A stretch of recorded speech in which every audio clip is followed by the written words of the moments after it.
Hello! How are we all doing? Fingers crossed you can hear me. I've done it differently tonight. So I could be talking to myself. Mind you, at least Mike can hear me, so hey-ho. I've also realised I can't see the chat here. That wasn't clever. Yes, you're live. Yay! Yes, but I can't see the chat, Mike. That's not good. Well, because I can't say hello to everybody. Right, so what I'm going to need to do is do the old iPhone trick. And fingers crossed, that's not me. Where's my video? Oh, come on. Oh, here we go. Manage your channel. There's my channel. Oh, and there's the show. Fabulous. Right, now I just need the chat. Excellent. Now I can see it. I know Renee was in first, wasn't he? He said first in, last out. So excellent, Renee. I'm going to hold you to that. How long can we go on tonight? Hello, Joho. I realise you've not had a good day. Well, it's all going to get better from here on in, isn't it? And Pandemonium, good to have you with us. Who else do we have in here? Kim. Hello, Kim. And lots of chat going on here. And Graham, but Graham's been and gone. So catch you up on catch up, Graham. Hello, Jonathan. How's your week been, Jonathan? Let me know. And who else have we got? We've got Debbie. Debbie is with us. And lots of chat. Ceci. Hello, Ceci. And Peter. Good evening, Peter. How are the dogs? Let me know. And Debbie's with us. Hello, Deb. Have we got a full complement of Debs? I don't think we have yet. 2 out of 3 ain't bad. We only got one Carol as well. But hello, Carol. And Barnsong is in the house. That's Derek. Hello, Derek. There you go. There's the third Deb. We now have a full complement of Debs. Excellent. Do we? Yes, we do. Oh, okay. We do. You're not paying attention, Mike. I'm not. You're not. I'm sure we have. Anyway, never mind. Right. So I've said hello to everybody. Right. It's a busy old night. So I'm going to put the chat thing there and make sure that everything's moving. That'd be a good start, wouldn't it? It's moving! So, loads to do. Bumper show. Need to get on with it. But we have the week at MacBites headquarters. You will not believe what's gone on here this week. Trust me, I didn't, and I was sat here. Then we have a great update to Vivaldi. Some nice new features there. We have had a question, but I noticed Jammy is not in the house at the moment. Somebody should call him on Twitter or something. This was about using speed dial in Vivaldi. I'd love to say it's easy, but it's not. So I'll cover it. Then we've got ignoring apps in Raycast and Alfred. Another user-generated question who got in touch with me. Currently using Alfred, thinking about Raycast, so I thought I'd answer the question in both. Then we've got audio and video in MediaPlace, neatly followed by HandBrake, which is all to do with video. Then we have the freebies, and then Mike, you've got more traffic lights, haven't you? More traffic lights. And custom icon sets. And this is what's going to get jammy in the house, trust me. Unboxings. Notice the S. Plural. 2 of them. So, worth hanging around. So, Renee, I think you were quite right. First in, last out. Let me think about what these toys are. Yes, they're both relevant to Renee. So, you wouldn't want to be without them, would you? Just saying. Just saying. So we're broadcasting in HD, 1080p to be precise. Make sure you're watching in 1080p. There is a cog in the lower right-hand corner. You need to make sure that you see the red flash. And there is also a like button down there. So if you enjoy anything tonight, give us a like. YouTube likes it. YouTube's gone strange, hasn't it? It's doing weird things at the moment. Right, let's go back to last Saturday. If you remember, if you were with us last Friday night, announcement. It was our late summer holiday. I honestly don't. The week's just flown by, hasn't it? It has. Yeah, and all the ideas of I'll do this and I'll do that. Well, it was a busman's holiday. So what did we do? Played with our tech. What would we do if we were at work? Play with our tech. So the difference was we were playing with our tech because we wanted to. Anyway, Saturday there was a match on. Yay! But it was 3 o'clock on a Saturday. We don't play at 3 o'clock on a Saturday anymore, do we? Not often. No. So, being 3 o'clock on a Saturday meant not on the TV. I got grumpy. So did Mike. It was back to the old wireless. Although I couldn't listen full stop, but you said you didn't need an account and I needed an account and I didn't have an account. Anyway, didn't matter. I went off for a brief break, didn't I? I was only gone 5 minutes. When I came back, 4 minutes into the match, they were 2-0 down. You can just close your eyes and imagine the bad words that Mike said at this point. Luckily, it all ended okay, didn't it? It did. You weren't thinking that 4 minutes in, were you? No. No, he definitely wasn't thinking that 4 minutes in. Oh, majorly grumpy. But it all ended okay. They did have to wait, though, didn't they? Second half. So they were still 2-1 down at half time. But never mind. Things improved. I'm considering sourcing something for Mike's nerves for the rest of the season, though, because you can't take much more of this, can you? Sunday, we recuperated. I think I did have a match on, didn't I? Can't remember which one.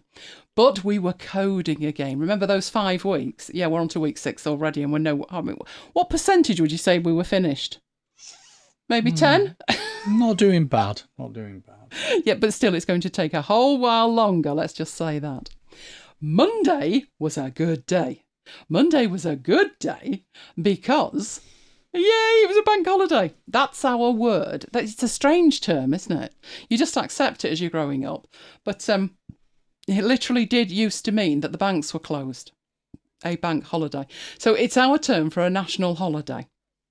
And a Monday was one of them. In fact, Monday's the last one before Christmas Day, isn't it? Mm. Yeah, we don't get things like St Andrew's Day, which is a Scottish day. I think there's one in Northern Ireland. Yeah, we're grumpy because that was our last one until Christmas.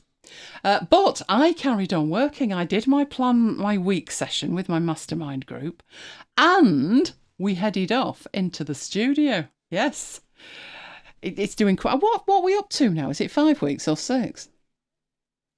Lost count. Yeah, I have. I lose count after 2. Yeah, if it's more than 2, it's amazing. So it was all recorded. It was in the can. That meant on Tuesday, technically, I was heading off to edit, but that didn't happen. No. Luckily, I was late editing, which was just as well, because Apple announced their iPhone event. You do realise, Renee, this is going to cost you a fortune, don't you?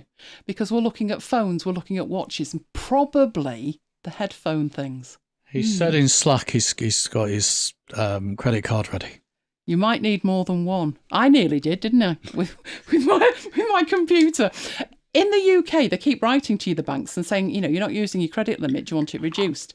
No, because I don't buy things that are like £8,500 every week, do I? But when I do, I need it, and I don't want to be mixing and matching credit cards. I believe you can do that, Apple's gear's now that expensive. You can ring up and put it across 3 credit cards. That's handy to know, isn't it? It is. Anyway, the event is going to be on the 12th of September, which means we're going to be having a MacBites Live to coincide with it. If you've never attended one, here's how it goes. We start an hour before Apple do. That's 5 p.m. UK time. We have live audio on MacBites FM. Did you know we have a radio station? We do. We also have live chat on said radio station. So, at showtime, we broadcast the audio of the event. So when Apple get going at 6 o'clock, you'll have the audio of the event. Now, that's only there in case you don't have any other access. So, do you remember when you could only watch it on Safari and people were at work on Windows? Yeah, that's why we used to do it. Anyway, we still do it, but only if you don't have any other access. Feel free to mute our audio while the event's on and watch whatever you choose, because I know it's now on Apple TV and all over the place. But you can still text chat with us all the way through it. Oh, and the snark that goes on, isn't it, at the announcements? It's the best bit of the show, I'm telling you. We're all like, they're getting giddy over little things and we're in the chat saying, what about X? And as we always say, it wouldn't be the same without you, so do join us. Join us on MacBites FM. It's the 12th of September. It will be 5 o'clock in the UK. Oh, do I have to do the maths quickly? That's noon Eastern. It's 6 p.m. Europe and 9 o'clock in the morning. 9 where Kim is. That's right, isn't it? Yes, that's totally right. There we go. That's Pacific time. So do join us. So once that had been announced, I had to quickly record a piece, didn't I, to stick in the show? So the edit had a bit of an extra bit in it, which was me explaining about it. So, a hasty edit needed to be added to that. But luckily, I'd already just finished talking about After Hours. So nobody would have noticed the join, would you? No, you wouldn't. So there was a new MacBites. Now, this was so named, the 3 shades of grey are to do with the new phone. So we had that out on Tuesday. We were an hour late, weren't we? Yeah. But no one will have noticed that either. That's because, why announce it on show day? Timmy, if you're going to make an announcement, make it a Monday. It fits in with our schedule. So if it's all the same with you. So let me know in the chat, have you heard it? So then I posted my usual, there's a new show. And Jamie replied, he's going to have a coronary as soon as we go a week without one. So let's just say the pressure's on there then, shall we? So that led us to Wednesday. I think the rest of the week was pretty much sport because it was the Carabao Cup draw. Do you remember last year when they had the first round proper? And it was all scheduled to go live on Twitter and it all went to heck in a handcart. Yeah. Oh, it was bad news. It all went, it was just bad. This is what we refer to as the tin pot. So if you are the uninitiated, this is the tin pot, the one that you're not really bothered about, unless you stand no chance of winning anything else. Now, I didn't care who we drew here, as long as it was an away draw. Needless to say, it was a home draw against Crystal Palace. Years ago, I'd have been thrilled. But now it just means a potential nightmare in the ticketing department. So I was grumpy, wasn't I? I said we could have done with an away draw. That way, you could have watched it on the TV and enjoyed yourself instead of the vagaries of dealing with the ticketing situation. But while that was happening, I was busy processing videos. To be precise, a lot of videos. The source files were 2.4 terabytes. Once I'd compressed all those files, the resulting compressed files were 14 gig. So that was worth doing then, wasn't it? And we will see how I did that later because I use HandBrake for that. So, also, while I was pondering that, I was reading an article and it was talking about threads being available on the web. And I thought, not for me, it's not. I looked and it's not. Anyway, I looked and it was. So now we can all get back on threads. I know we want a following tab. So do I. But if it's in a browser, you can leave it open all day. Because I'm posting things up there and I don't think I've had a reply in about a month. Is anybody else still there? Let me know. I'm still there. Yes, but you never see much, do you? I post my videos and that's about it. I get loads of stuff about football. I assumed I'd see what I saw on Instagram, but no, it's all football. I think I gave Johnny a like. I gave Johnny a like when he posted about his 5K. Yes, I put a like on that as well. Yeah, I did see it on Facebook, but I don't like Facebook. So you need to post it all over, Johnny. Right, so that took me through to Thursday. This was less than exciting for me, but it might be for you. Obsidian released a 1.4 version of the desktop app. This is important because it now includes properties. Now, we first looked at properties about 5 or 6 weeks ago when they very first rolled out, because I'm a Catalyst member, which means that I've given them a donation and they give me early access to the beta versions. But if you do not subscribe to the Catalyst, well, it's not a subscription, it's a one-off. If you have not donated anything via Catalyst, you can now get access to the properties. So that's available, update right now. Oh, and then we had so much fun the day before with the Carabao draw that we did it all again. This time for the Champions League. This is what's at stake. We've won that twice, haven't we? Was it 3 times? 3 times. 3 times, there you go. And we were definitely in the draw. I don't know how it could possibly take them so long to do a draw. It used to be just throw the balls in a bag and pull them out. And I swear it was no more than 5 minutes, was it? This monstrosity, 95 minutes. It took them longer than a standard match to piddle about and create 8 groups with 4 teams in each. And the permutations, it took a computer, didn't it? Lola could have done it in 5 minutes and spent the other 90 pleasuring herself with treats. I'm going to offer her services next year. But at least it didn't need doing twice, which it did last year. Yes, as well as the Carabao draw being twice, this one was twice as well. They got the wrong balls in the wrong bowls last time. Anyway, upshot of it all was, we came out first, didn't we?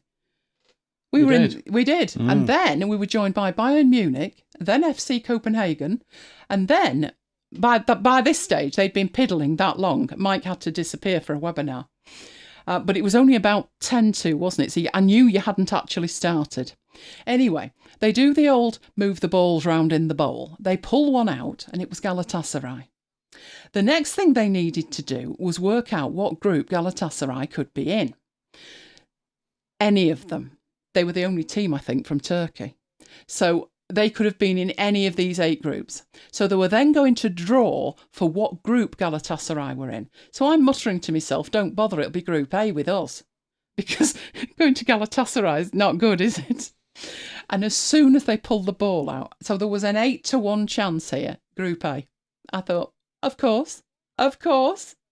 Eric nearly got arrested last time, didn't he? Yeah. So not the best. We could have done without that. Let's just put it like that. So, knowing that Mike hadn't started, I screamed through to him. Well, I could see that one coming a mile off. He dashes out of his room saying, what? I said, they pulled Galatasaray out. He said, they're in our group, aren't they? I said, oh, yes. So that went on for hours and hours and hours. Once Mike was safely ensconced in his webinar, I sat down to do some work, which was when the robot bothering happened.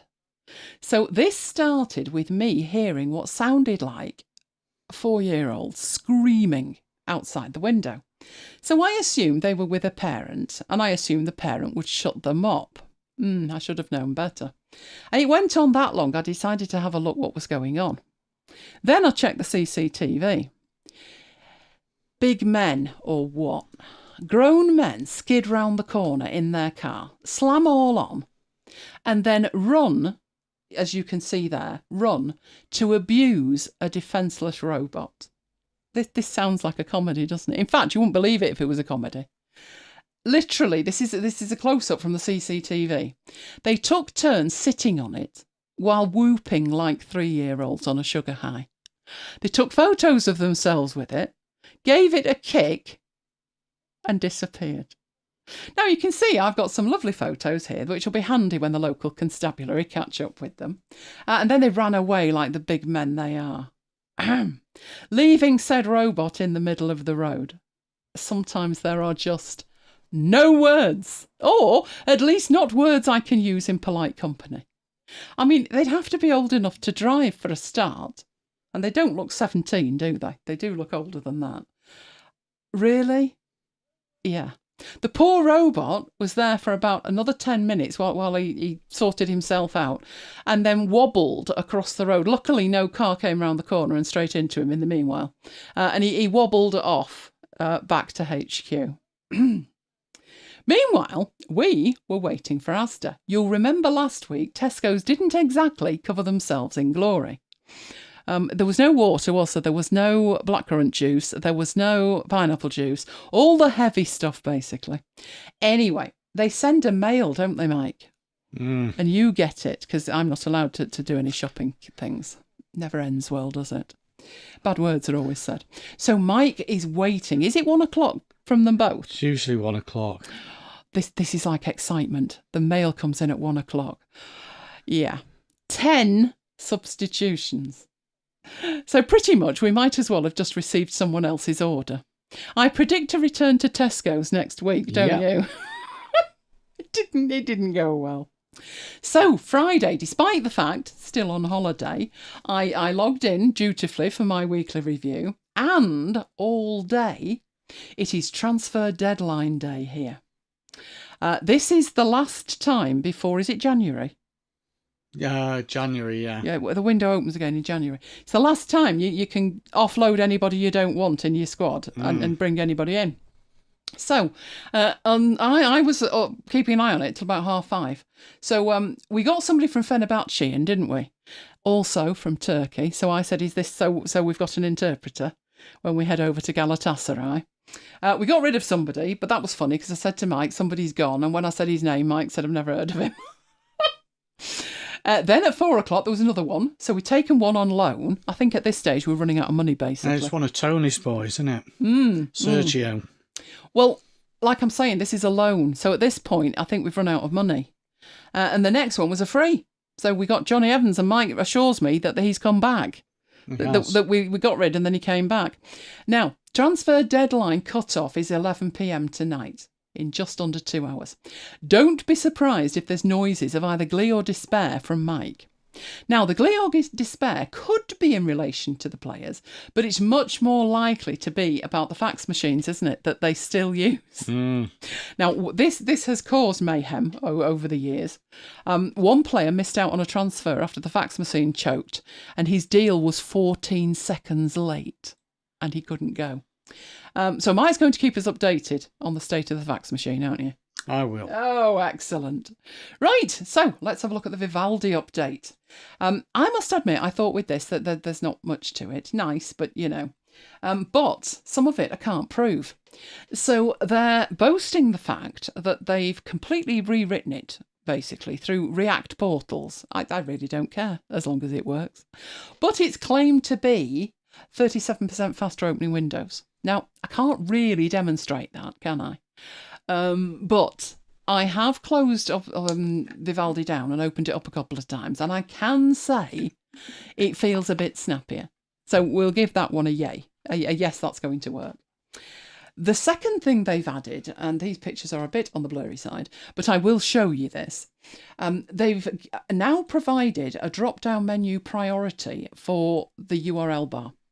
This sounds like nothing, but trust me, it's important. It determines what you're offered when you start typing. So, for instance, a lot of the time, if I put BBC Sport, I want the BBC Sport page. And if I put BBC Football, I want the football page. If I put BBC News, guess what? I want the news page. I don't want to see other suggestions. So, for those, I have coded them with nicknames.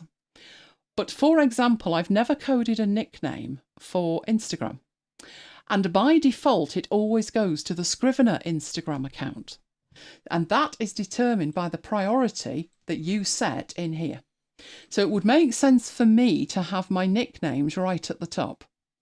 And then, I mean, there's no tick in suggestions there. So if you don't want the thing making suggestions, you can then take the tick out. So I'll show you that. Another thing they've added is a quick way to wipe your recent history. I don't know what you would have been up to that you would have needed to wipe your recent history, but I'm sure there's circumstances, isn't there, Mike? You do that sometimes. But that's usually because it's cached somewhere, Like isn't me, it? yeah. Yeah. Yeah, I've got nothing to hide. No, of course not. No. Do you remember when my father said that? I wasn't going to mention that, but now you have. Go on. Tell the story. This was back in the day when we had a 56k modem, wasn't it? And my dad decided he wanted a PC. He had better ideas, but he wanted a PC to play with his amateur radio on. And I thought, well, we'd need to share the connection. So I had to install Microsoft Proxy Server. By default, that's a piece of software, not hardware.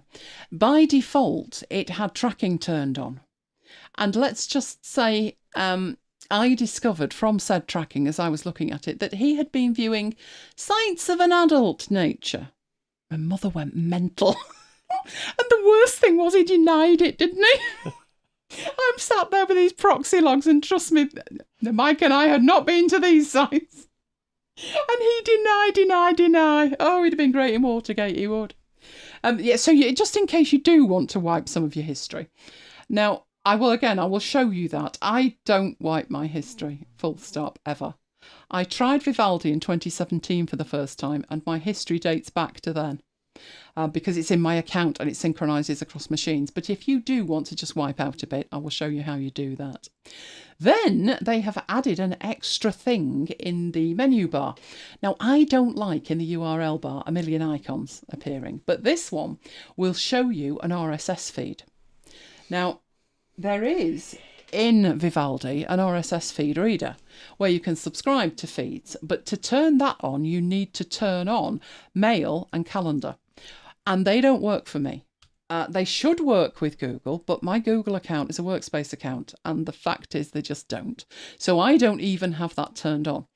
But you can still use this button to preview an RSS feed, so I will show you that as well. The next bit is to do with mail. So if you do have mail turned on, and as I say, you do actually deliberately have to turn it on, but in the event that you do, you can now decide what appears in your inbox.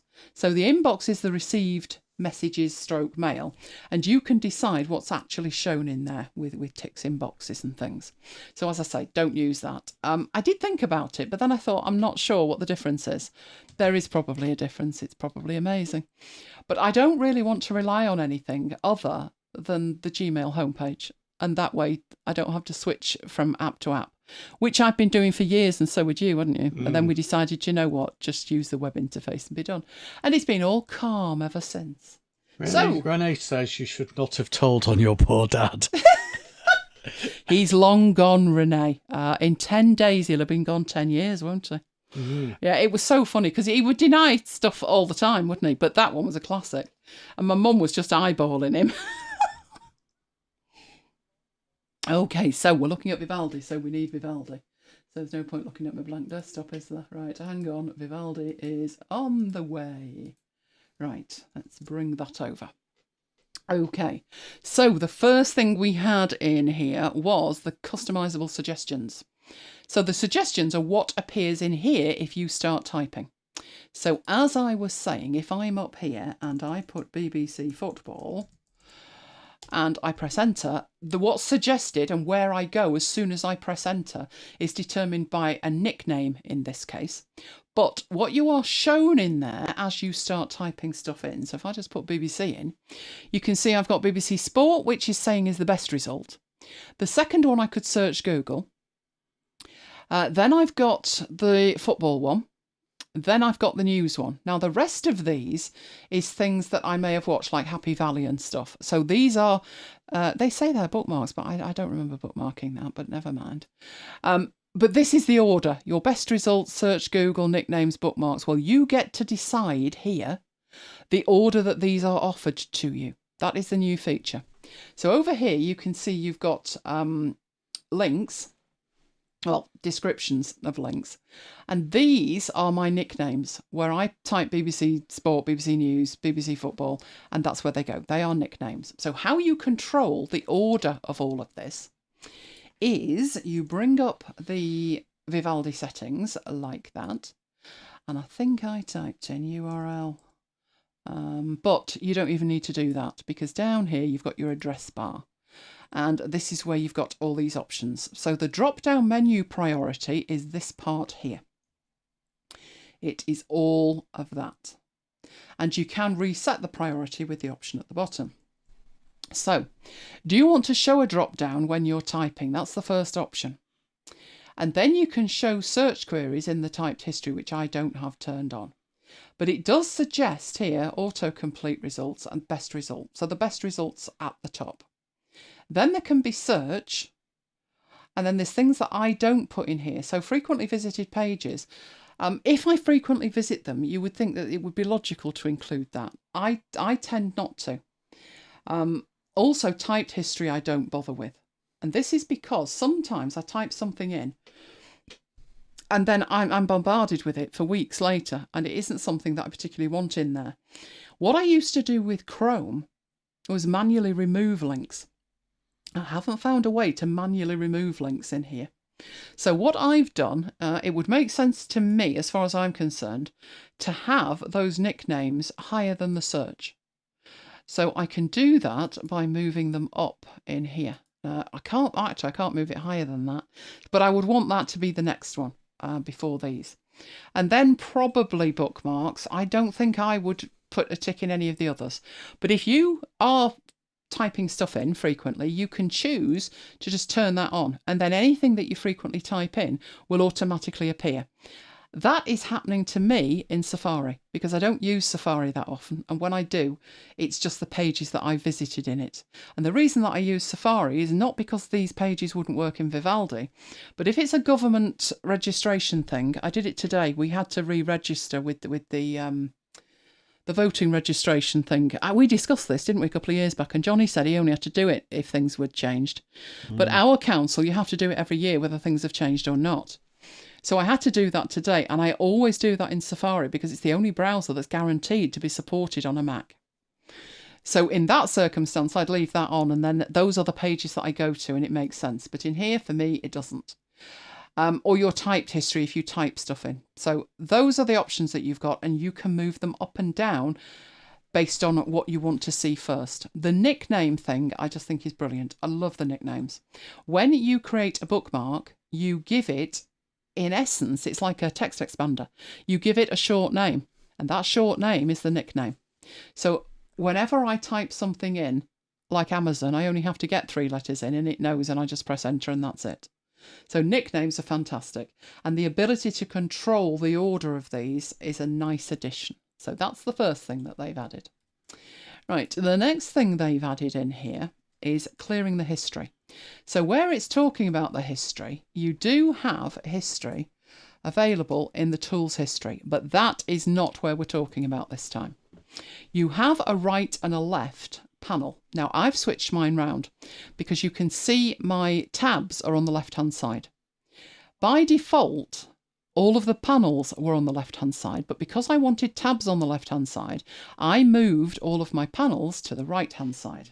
So my panels appear like this. Right, so I have downloads, I have the reader, I've got bookmarks, all sorts in here. I even have my Google Keep, so this is where I've got my notes in Google Keep, and I even have Focus at Will in there. So when I'm doing a MacBites Live, I will also have in there MacBites FM, and I can play these things, I can close these and carry on, and the music will carry on, and I don't have to waste a tab over here. So some of these are built in, the ones at the top are built in, the ones that tend to have a coloured icon, I have created. So Google Keep and this one here. If you want to see how to do that, that couldn't be easier. So let's put MacBites FM in there and head off to MacBites FM. And I can click on there. It says MacBites FM, add a web panel. I'm not going to choose one of these. That's the one that I want. And I will just press enter. That will then appear in there. I can lose this one in the main window. And if I were to press play, we would be hearing MacBites Day. This is marooned at MacBites headquarters, Day 492. I've also got access to the calendar down here, and if the chat was live, I would be able to chat in there. So that, for me, is fantastic. It means I can keep my eye on what's going on in the live event, and I can also use this panel on the right-hand side. Now, what it is talking about when it's talking about clearing the history is this bit here. We've got all kinds of stuff in here. And it's this tiny little icon over here, which is the clear browsing data button. Now I can click that because it's going to let me choose here. So for something like Mike's been doing with caches and things like that, you get to choose what you're clearing, and you also get to choose where from. So just the past hour, the past day, week, past 4 weeks, or all time. Now, like I say, I never clear anything. There's absolutely no need. But if you do, if you've been up to naughties, like my father, it wouldn't have helped him. The proxy logs were on my machine, but it would have cleaned his machine, let's put it. I've never had a machine in for repair that hasn't had something on it of an adult nature. Have you? No. No, there's always something there. Then that is how you would do it. You would put the ticks in the boxes here and you would then hit delete. That is how it works. Okay, so let's lose that one. And the next one is RSS. So this page that we're looking at has an RSS feed on it. You can tell that because in the URL bar, you now have this page offers feeds. And let's go to MacBites. We have a feed as well. So initially it's not there, but as it loads it in, it does then indicate here that this has feeds as well. So if I click on that, you can see you've got 2 types of feeds. There is the RSS feed and there is the comments feed because it's a blog. So let's hit on that, and you can either preview or subscribe. Subscribe is talking about subscribing via the Vivaldi RSS feed reader. Preview will show you the latest posts. Now, very quickly, if you blinked, you would have missed it. But if you don't have this preview that they've created, this lovely preview, when a feed loads in, it's an XML file and it's just text, all over the place text. So this is a really nice way to view the latest posts in there. You can in here go and read them. So if you wanted to see that, you could go and do that.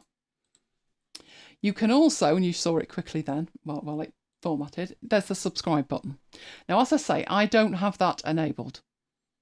With RSS feeds, I will either use an app called News Explorer, or I will send it straight to Readwise.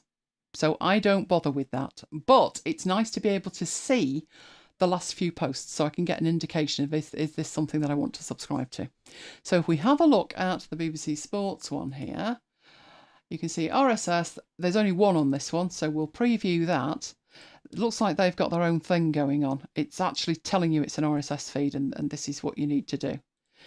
So that one does look different. That one is not formatted using Vivaldi, but it is an RSS feed and you get an idea for what it is. Is that another one? This Amrabat, is he another one? No, I mustn't get sidetracked. No, that's from earlier today. That's another one, is it? Right, fair enough.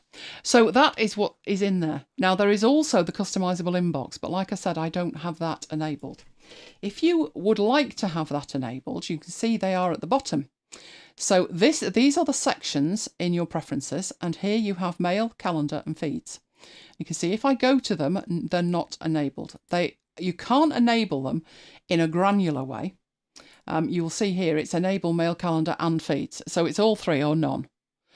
But the feeds one has one extra, which is detect feeds in web pages. So if you don't like, we go back to there and we look at that. We opened in another page, didn't it? Which didn't help. If you don't want to see this thing here, and you can see how minimal my browser interface is, can't be doing with buttons. If you don't want to see that, then you would go in here and you would take a tick out of that and they disappear. So if you never want to see them, you are not bothered, then you don't have to. You can just hide them. So like I say, the other thing's a customizable inbox, but I don't use it. I wouldn't be able to demonstrate it even if I did use it because it just won't read my mail. But the customizational part of it is that you can decide what goes in your inbox, basically. So that is where we're at. So do we have any questions on that? No, we don't. Okay. Right. So next thing, I'm going to come out of that. We will be back there in a moment. But there is one more thing, which is this, which I noticed they do a thing called snapshots. And in essence, what they are nightly builds. And I noticed that there is something nice coming as soon as they fixed it. And it says that today's snapshot, so this was Wednesday, is including support for video controls for picture-in-picture. Can't wait. Picture-in-picture is where you have a video and you open it in a little window of its own. Now, when I moved to a Silicon Mac, my iTV stopped working. So although technically you can install it, don't do that because things go awry. So I'm now without any kind of real-time TV. But the BBC has the BBC iPlayer, and I opened it in a pop-out window, whereas before what I used to do was have a different browser on another monitor. And I thought, I wonder if this pop-out player actually works. And yes, it does. The best feature as far as I'm concerned with it is that it remembers where it was. So it's exactly the same as the iTV as far as I'm concerned. I just don't need any hardware and software that's not compatible with my Silicon Mac anymore. But what is missing from it is you can't control the volume from that pop-out window. You have to go back to the window where it's playing and use the controls in there. Now, I have a dirty hack for that. I have a special app for that called SoundSource. And what that will let me do is change the sound on an app-by-app basis. So if I want to turn the sound up on my browser, I can do. All the other sounds will stay the same. It's a totally different app.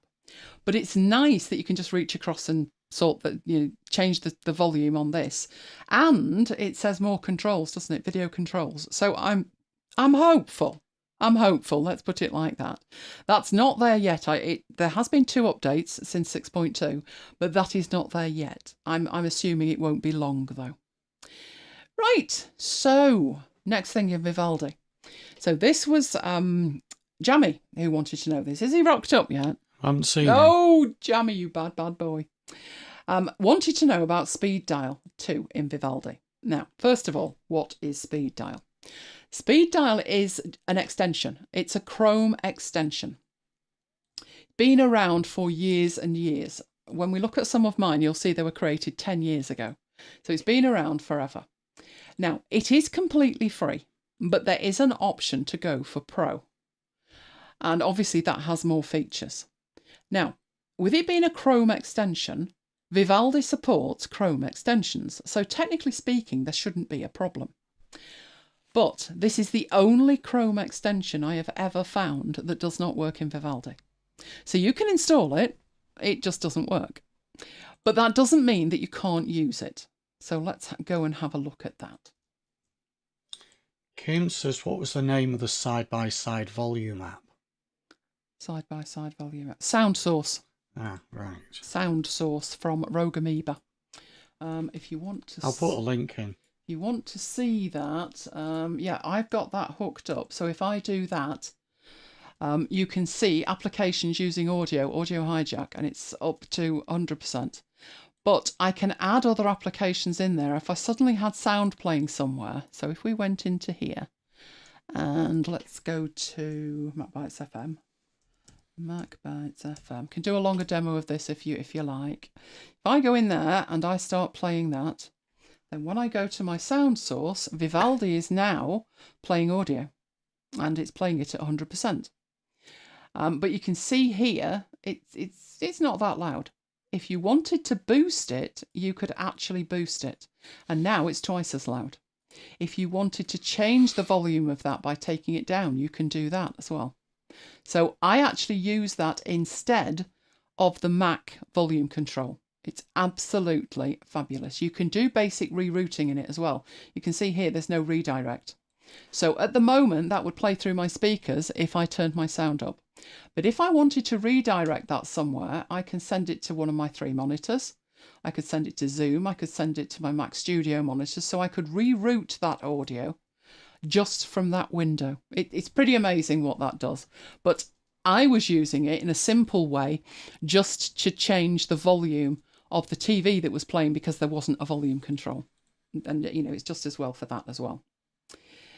Right, okay, what's Renee saying about speed dials on here?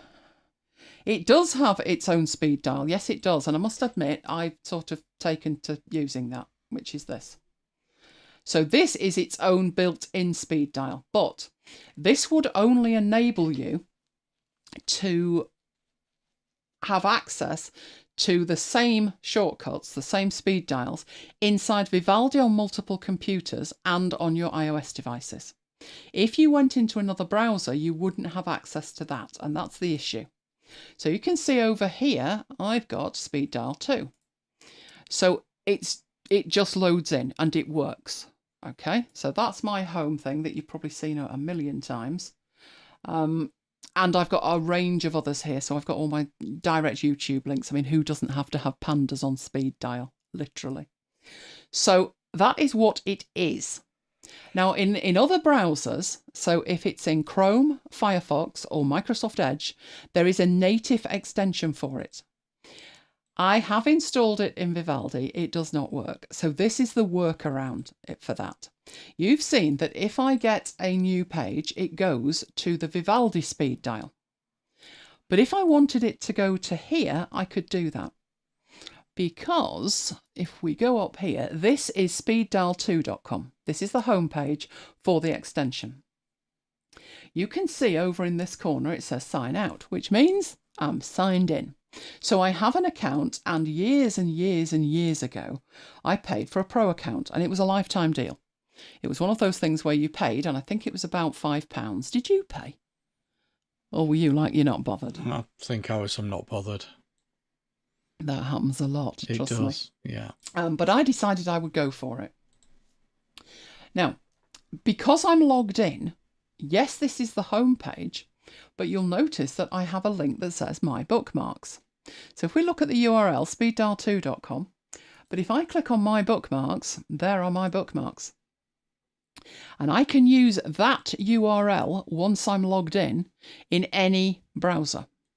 So if I copy that URL and I then go in here, you can see it says homepage. So this is in the general at the top. Homepage is the start page. Now, the start page it's referring to is this. You can actually see it says start page. That is what it's talking about. But I could set it to a specific page, and you can see I can easily flick between these two. So if I say specific page, you can see that the specific page I would use is my bookmarks page from speed dial. So now if I do this, I think I might have to restart, which wouldn't be good, would it?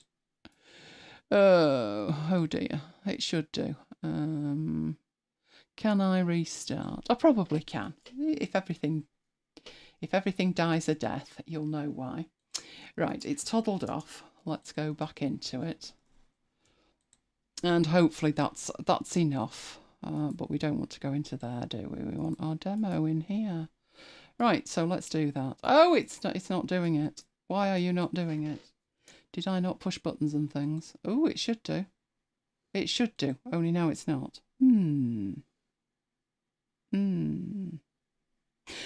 Why does everything work in rehearsals, Mike, and not when I go live? Because... But that is what you're supposed to do with it. So that is how I would do it. Now, what I've taken to do is, if I was still using a million different browsers, that's what I would do. And I would make sure that it was working. I have no idea why it's not working, but we'll work that out. It could possibly be that I've got in here all my workspaces. And to have the workspaces, I have to have something toggled on in here. I can't remember where it is. It's about when it restarts, so it should be in there somewhere. Yes, this last session thing here. That should not make a difference. But if I had that set to homepage, it should automatically use this. But I have to have it set to that so it works with the workspaces. But that is how you have to do it. You have to set it to a specific page. Now, I've taken a hybrid approach. So what we're looking at here is the speed dial of Vivaldi. So Renee is quite right. There is a Vivaldi one in here. But you can see that in here I have access to speed dial 2. So it's just a link and I can quickly get to it that way. So that is how I actually do that. Now, like I say, you do need an account, but there is a free account and you only need to upgrade to Pro if you want to upgrade to Pro. Now, it works everywhere. So I have this configured in every browser on my other machine. Everywhere except, there's always one, isn't there? And that is Vivaldi Test Flight Edition. So if you're on iOS or iPadOS and you've got access to the Vivaldi Test Flight, it doesn't work in there at the moment. I cannot find an option anywhere in there to let me set the home page. Hopefully it's something they'll fix before the final release. But that is how you do it. So we got any questions on that? No. Derek says, does anyone use an Elgato Stream Deck? And I said, you do. Yep, right now. It's up there in front of me. So switching from view to view with it. And Renee says he wants one. Does that count? Yeah, I think that counts, don't you? Yeah. Oh, Derek's wishing he'd got one a long time ago. I think I've had mine 2 and a bit years, something like that. My need for it wasn't that it's sold as a stream, something to add to your ability to stream, which is quite true. It is. But what I actually bought it for was I had, what's that thing called? Shuttle Pro. I had a Shuttle Pro for editing audio. And it was great, but there wasn't that many buttons on it. So when I moved to Hindenburg, it was like I could do with something with more buttons on it. And that was when I moved to Stream Deck. So I've got the 32 edition, the XL Stream Deck. And its main use, I would say, is for audio editing. But I am controlling the stream with it right now. And we used to stream in a different way, and I used to use it for that as well. Okay. Renee would go for the big one as well. Well, there is a 15-button one, and that is a newer model than the 32-button one. I don't know why they didn't update the 32-button one, but I would go for the 32 because you don't have to use all the buttons if you don't want. And the ones that don't have anything on them are actually dimmed out. So let's see if we can do some magic here so you can actually see it. Right, let's do that and do the webcam thing. And there it is. And you can see the 6 buttons at the bottom and 1 in the top left right corner. But other than that, they're just blacked out because I don't actually need them. And then I just move between them. So if I wanted to do that, which is Stream Deck's in the lower right hand corner, I can do that. And then I can just do that and take it back to full screen. So I would say the price difference is such it doesn't make financial sense to go for the 15, but there you go. But what model have you got? Do you have one, Derek? What model do you have? When we know that Renee would want the big one. I think he's got the 15 reading between the lines. 15... He says it's 32 for the pros. Not really. There's no difference between them apart from the number of buttons. So for controlling everything I do here, so cameras, audio, video, 3 screens, you name it, I'm only using 6 buttons at the bottom. But if I were to show you what it looks like when I'm editing in Hindenburg, there's 30 buttons there and I'm using all of them. So it just actually depends on what what your preference is. For some people, 6 buttons is enough. For the 15 version, you can get 6 buttons for free on the iPhone. So there is an app where it turns your iPhone or iPad into a Stream Deck, only obviously not a physical one. And you can get 6 buttons for free. That would enable you to see if it's something that you would actually use or that it's a bit of a gimmick. Beyond that, I think if you pay, you can get 15 buttons on an iPhone, but it's a subscription. So to me, it was a case of just get the Stream Deck and be done with it. But yes, I love mine. Deborah says I use a 15 Stream Deck. Oh, hang on. A 15 Stream Deck XL. That's 2 different versions, but I'm with you. Lots of buttons. Right, okay. So we got no more questions on that. I'll move on. Right, let's get rid of that over there. Let's do that. And this one was from Angela. And Angela contacted me and said that she'd done something, and it was so comical because it was something I'd had to do as well. And she didn't like the results. So the situation we're both calling the Safari problem. And this is the Safari problem. This is the App Store. And if you want to install the extension for 1Password into Safari or any other extension, you know Apple. There's a phrase we have, isn't there? Tighter than a duck's doodah. Yeah, that's Apple. So they want complete control of how the extension system works in Safari. So their way of dealing with it is putting them in the App Store. So if you look at that, it's not 1Password, it's 1Password for Safari. And there is a little Safari icon in the lower right-hand corner of the main app icon. So I had to install that. There was no way around it. It wasn't a case of I'll just install the extension, in air quotes. The extension, as far as Apple are concerned, is a separate purchase, only it was free, from the App Store. Right, why is that a problem? Oh, let me show you why that is a problem. So I'm going to bring on my Finder, and you will see in there, those are all my apps. And you can see at the top we have 1Password, and then underneath it we have 1Password for Safari. And it sits there, annoying me. So if I were to go to Raycast and type 1Password, if I could get the right thing in, you can see that the results are 1Password the application and 1Password for Safari, that I never, ever, ever will run on its own. I would have exactly the same problem if I was using Alfred. So 1Password in there, and you can see the top one, yes, that is the app that I actually want, and the second one is this extension that I am never, ever going to run from there. Now, with that one, as long as 1Password is returned as the top answer, does it really matter? You might be thinking to yourself, honestly, does it really matter? It does, as far as I'm concerned, it does to me. It drives me insane on a regular basis. I just don't want to see 1Password for Safari listed, and I wish that I didn't have to.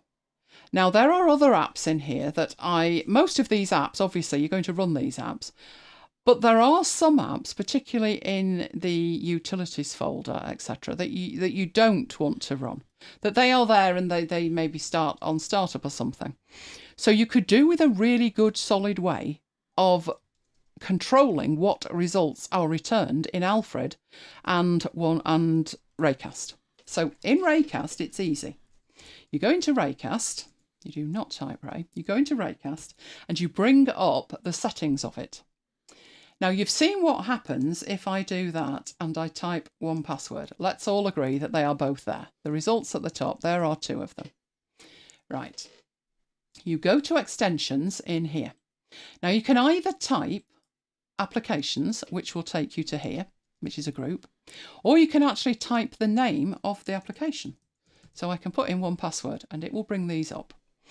And this is the one that's the real one. This is the imposter that we don't want. Okay.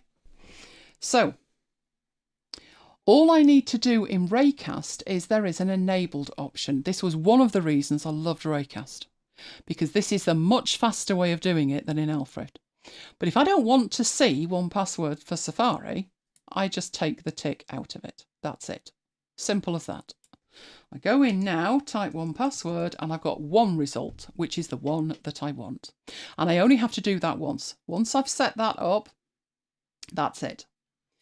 Alfred uses a totally different method, and it's slightly trickier. Raycast has its own system, and it's built into Raycast, hence take the tick out. But Alfred, slightly trickier. If you were to go into Alfred, in here into the preferences, there's all kinds of stuff that you can see in here. None of it is going to help you. So although it's got all of these options for you to play with, that's not the way to do it in Alfred. Forget Alfred at that point. You need to go into the system settings of your Mac. I really don't like what they've done with this. I can never find a thing. But I happen to know where this is. Right. Alfred hooks into your Spotlight system, which you'll find under Siri and Spotlight. Right. We have Ask Siri turned off because Siri interrupts quite a lot for a start, doesn't it? All the time. Right. So in here, it's all to do with Spotlight and privacy. So Spotlight is halfway down, and these are the search results it will bring back. So if you are using Spotlight, not Alfred, not Raycast, and you don't want to see fonts or you don't want to see mail and messages, you take the tick out of what you don't want to see. That, however, does not help you with applications like the 1Password fiasco, because you have a tick next to applications, but that refers to all of them. It is not taking things out individually. But you do have Spotlight Privacy at the bottom, so I'm going to click that there. Right, you can see I don't have any locations added into there. And what happens if I add a location into there is, as it says, it will prevent Spotlight from searching those locations. Now, we know that we have 1Password for Safari in there. So if I move this over here, we do want to see all of the other applications. We just don't want to see that one. So if I drag that into there, that's it. I'm done. I can do it by clicking the plus button and do it the longer way around. But if I've got this open anyway, I can just drag and drop it. Now, I've said that's enough. Okay. But if I go to Alfred and I type 1Password, I've still got both of them. Now, when we did this in Raycast, it was instant. And that's because it's a tick in a box. In here, you are changing the privacy settings, and that's happening outside of Alfred. And because of that, Alfred needs a kickstart so it knows that you've made changes. And how you do that is inside Alfred, you type reload. And the option that you're looking for is reload the Alfred cache. So just press enter on that and go back in and type 1Password. I could see the keys. And now the 1Password for Safari is not there. Okay.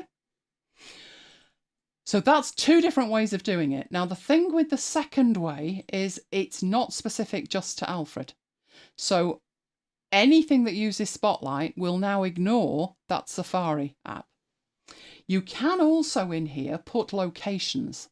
So if you have files on your Mac and you share your Mac and you don't want your files coming up in the search results for somebody else, you could drag that into there and that would then not be part of the Spotlight database. So the swings and roundabouts with that. I much prefer the way Raycast does it. I used to have to play around with the privacy settings, going in and out, putting things in there. You know, I would install an app and like, I don't want that in there. The kind of apps I'm talking about are, and I haven't installed it yet, but Creative Cloud installs all kinds of rubbish. There's apps, and they are, you know, .app files, but they're for updating or for deleting or for doing something else. They are not apps you would ever directly run. So in Raycast, I just take the ticks out.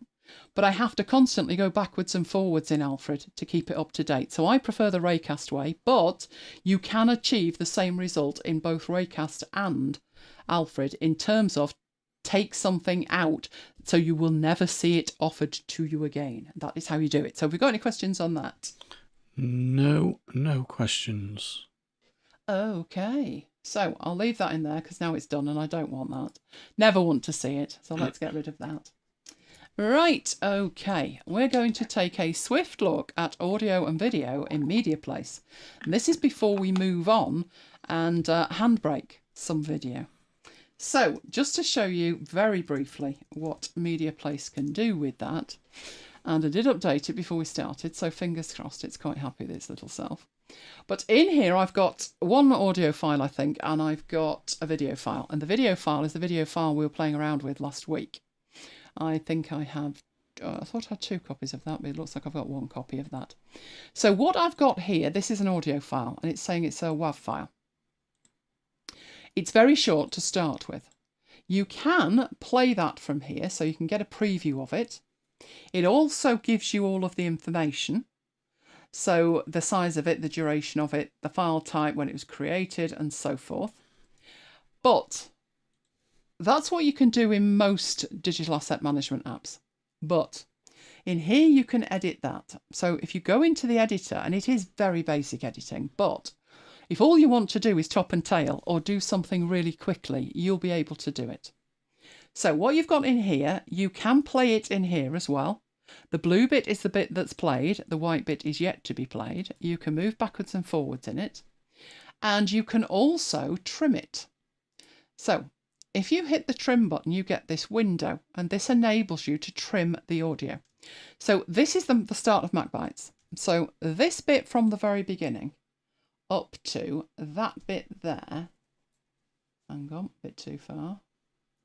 That bit there is the music. This bit at the end here is an apple bite. Now, if I wanted just the music and I wanted to remove the apple bite, then that is what I could do. So I've got the first bit selected. What I can then do is create a new file from just what I have selected. I could also do the reverse of that, and I could take this bit at the end here and drag that to the end and say, what if I just wanted the apple bite? And that's much more something I'm likely to do, and then put that apple bite on something else. So with that bit selected, it's now no longer the opening titles. That would actually be apple bite. So I'd put apple bite, and it's giving me a preview of that, as you can see. And then I can choose qualities. So I'm in the edit mode. I can, as I'm coming to export this, I can choose the format. So MP3 is quite compressed. If I'm using this somewhere else, so I'm taking it to Hindenburg, I'm taking it to Logic Pro or Audition, I probably want the WAV format and have it better quality. Okay.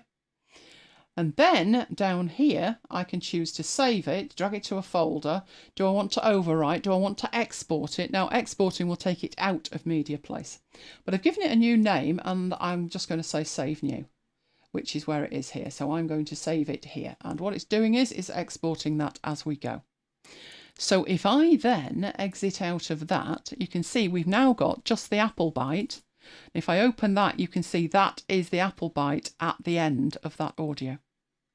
So that's really handy. I think for very quick edits, where you're not making a drama out of it. I mean, obviously, if I'm editing an entire MacBite, it's not going to do it in here.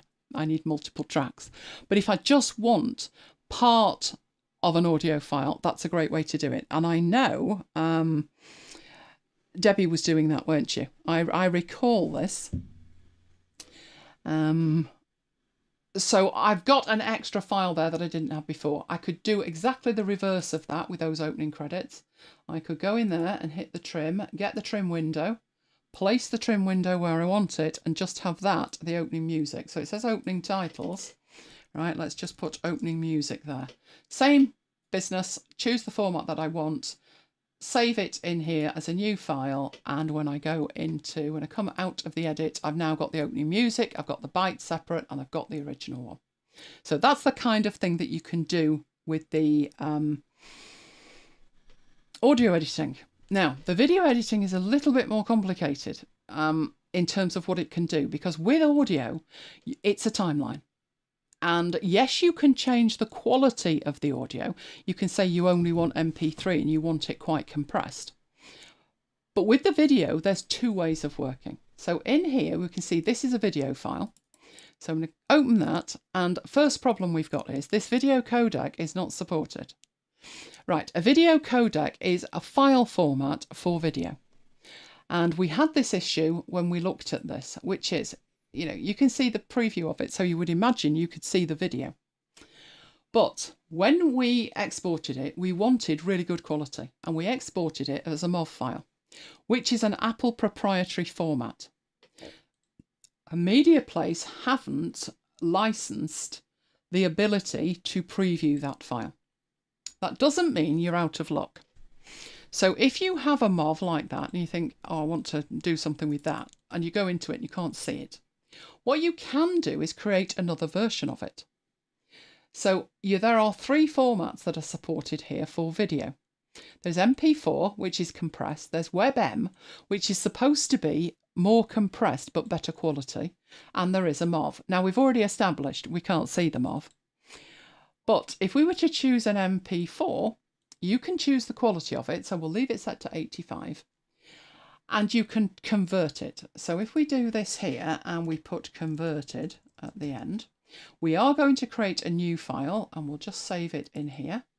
And it will take a little bit of time. Not that long. This thing's 50 seconds, so it won't take forever, trust me.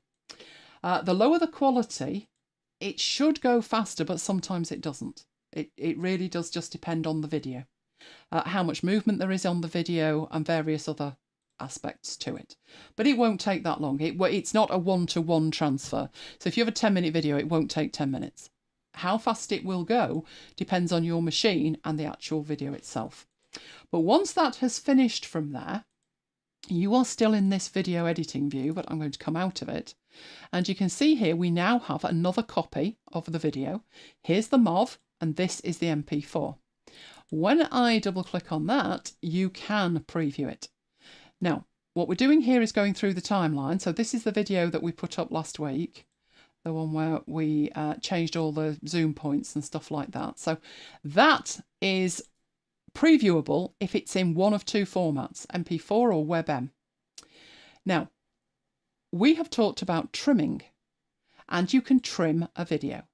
So if I bring the trim in here, you can see with this that you can move this just like the audio one. So if you wanted to take that first one off, you would want to start at that point. And then at the end, it finishes with the Mooloo. So let's take that back so it's the tractor factor. And you do that just before it starts to morph into the next one. Right, at that point, what you've done is you've changed the timeline of the video. You have trimmed the timeline of the video. And there is a difference here between trimming and cropping. Now, some people, when they say to me, I need to top and tail a video, I need to crop it, trimming is the correct term because cropping means something else. So at this point, I've lost slide 1 and I've lost slide, I think it was 10 at the end. So there should be 8 left. Now, what I'll do here with this is we'll leave it set so the name is MacBites Promo, but we'll put 8 slides on it. Now, at this point, we again need to decide how you're exporting this. So MP4, 85, given it a name, and we'll just save it there. It won't take as long because you've trimmed it. You've lost a slide at the beginning and a slide at the end, so it should do that faster. From there, we can come out of it and we have this new video. And you can see this new video is 11 seconds shorter than this one. So it won't have in it the first slide. If we scoot along here, the first one's gone and the last one should have gone. So it finishes on the tractor factor. It does not finish with the Mooloo. Right, so that is trimming. You are trimming the timeline in that circumstance. So let's go back up here. The other thing that you can do with a video, and this makes no sense with audio, trimming audio makes sense, cropping audio does not make sense. But in cropping it, you are changing on the canvas. You are changing the visuals on the canvas. Now, you can either do this by hand. So let's say you wanted a square video. You could do that in here with a 1:1 ratio. And then you could decide whether you have this half of the video or this half of the video, or whether you're just keeping it in the middle and having less to see. You can decide the size of it. So you've got your ratios, but you've also got the actual size. One that I've seen used a lot is this to make vertical video. And again, you can change the size of that if you particularly want to. You can also in here, that was done from the crop at the top, but you've also in here, you can rotate it. So if you wanted to rotate the video so it fitted better to one of these ratios, you can then rotate it as well. And you've got your resize in here if you wanted to resize it. So at the moment, it's 1920 by 1080 HD. If you wanted to keep it the ratio it is, but change the size of it, you could do that in there as well.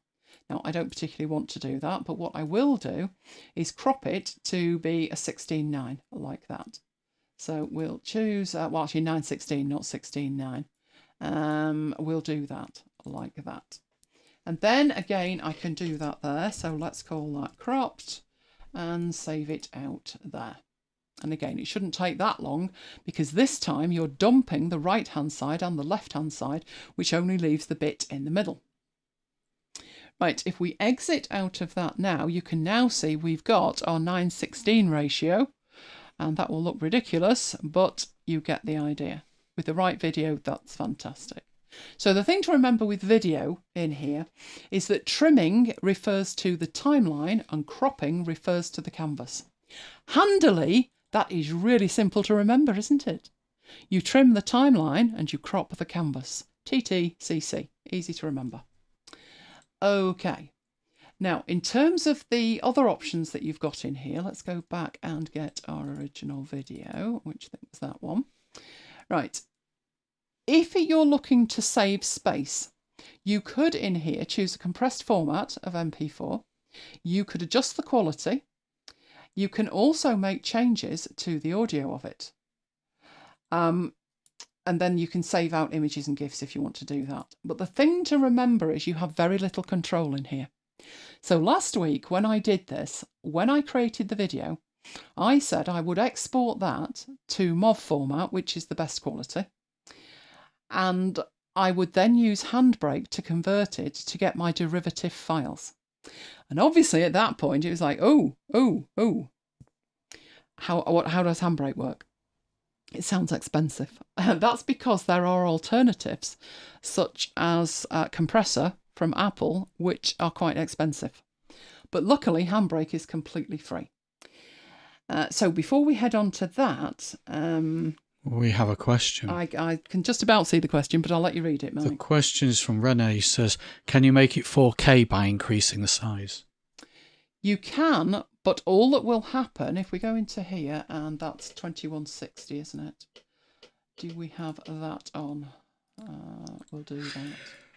2160, 3840 by 2160. So yes, you can, but bear in mind what you're asking it to do. If the original MOV size was only 1920 by 1080, yes, you will end up with a pixel size that reports it is 4K. But it won't improve the quality. It will just stretch it. So if you were looking at something like that, what I would do in MediaPlace is go back to the source images and remake the video from scratch with bigger source images. Now, what I mean by that, let's come out of there and go back and look at these. All of these were 1280 by 720. I do have better quality. So you have to think of the process from the start. From the start, think, what's the output that I want? And if it's 4K, make sure that the images that you use are 3840 by 2160. And then you can make a 4K video and you will get 4K quality. But if you had a video and you were trying to get it into a higher quality, you can and you can't. So yes, technically you can do it, but no, the quality won't actually improve.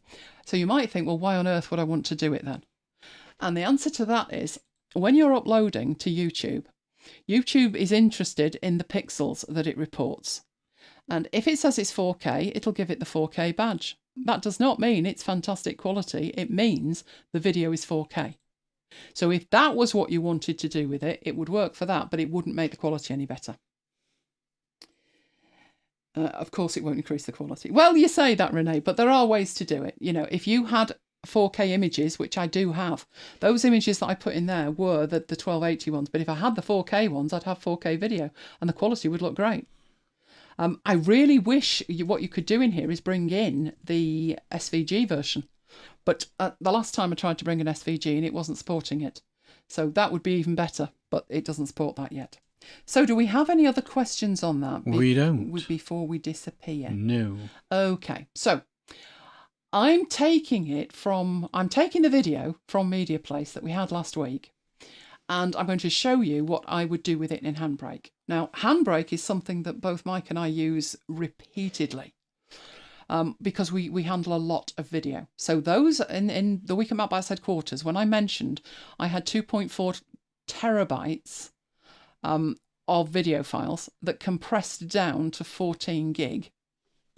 This is why I have a lot of hard drives. Quality-wise, obviously, the derivatives that I end up with are not the full quality. But I can do them in 4K if I want. That would take more than 14 gig. I'm quite happy with 1920 by 1080 for these particular videos.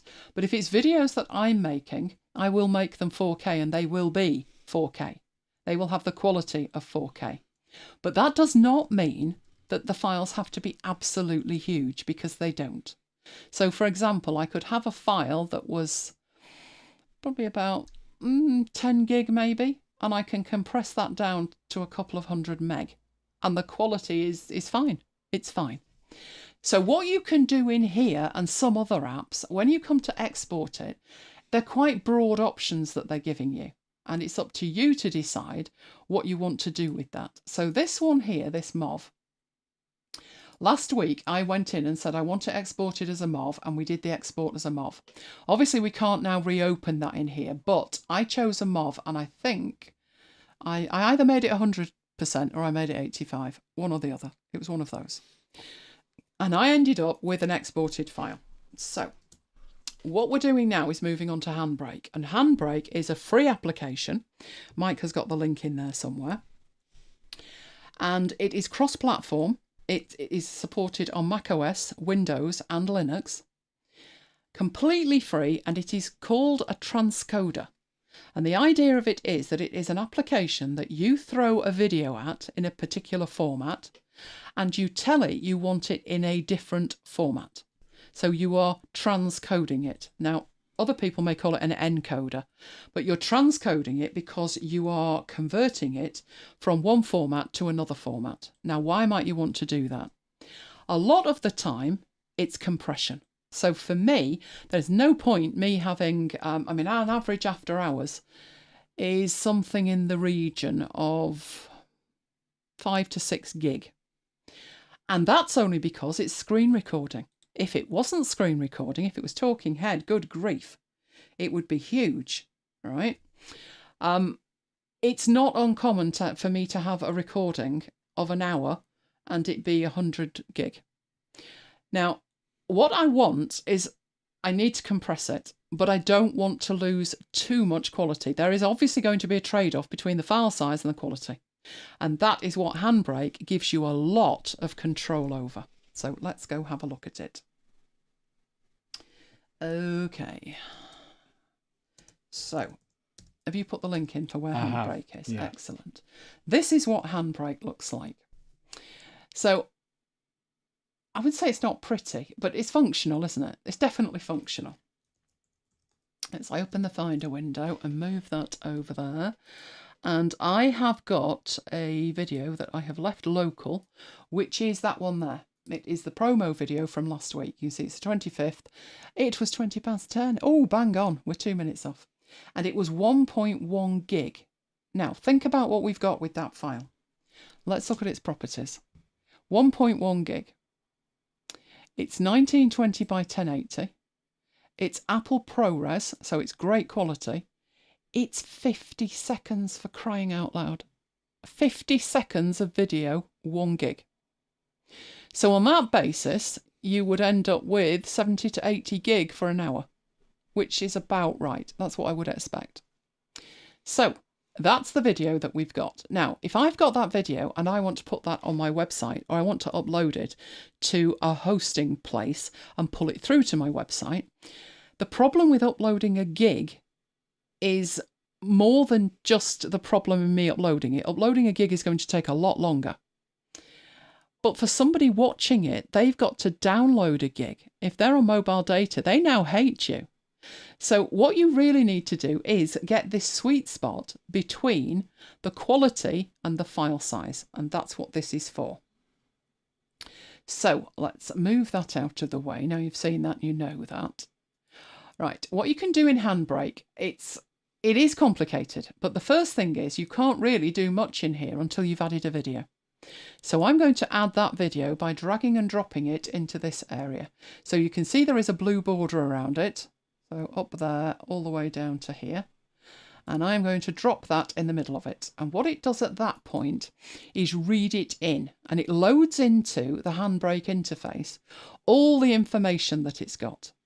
So it's telling me that it's got a name of MacBites promo. It is currently 1920 by 1080. It's 30 frames a second. And there's all this other information here, which is to do with bit depth and all kinds of stuff. Now, I could upscale it from this point. I could downscale it from this point.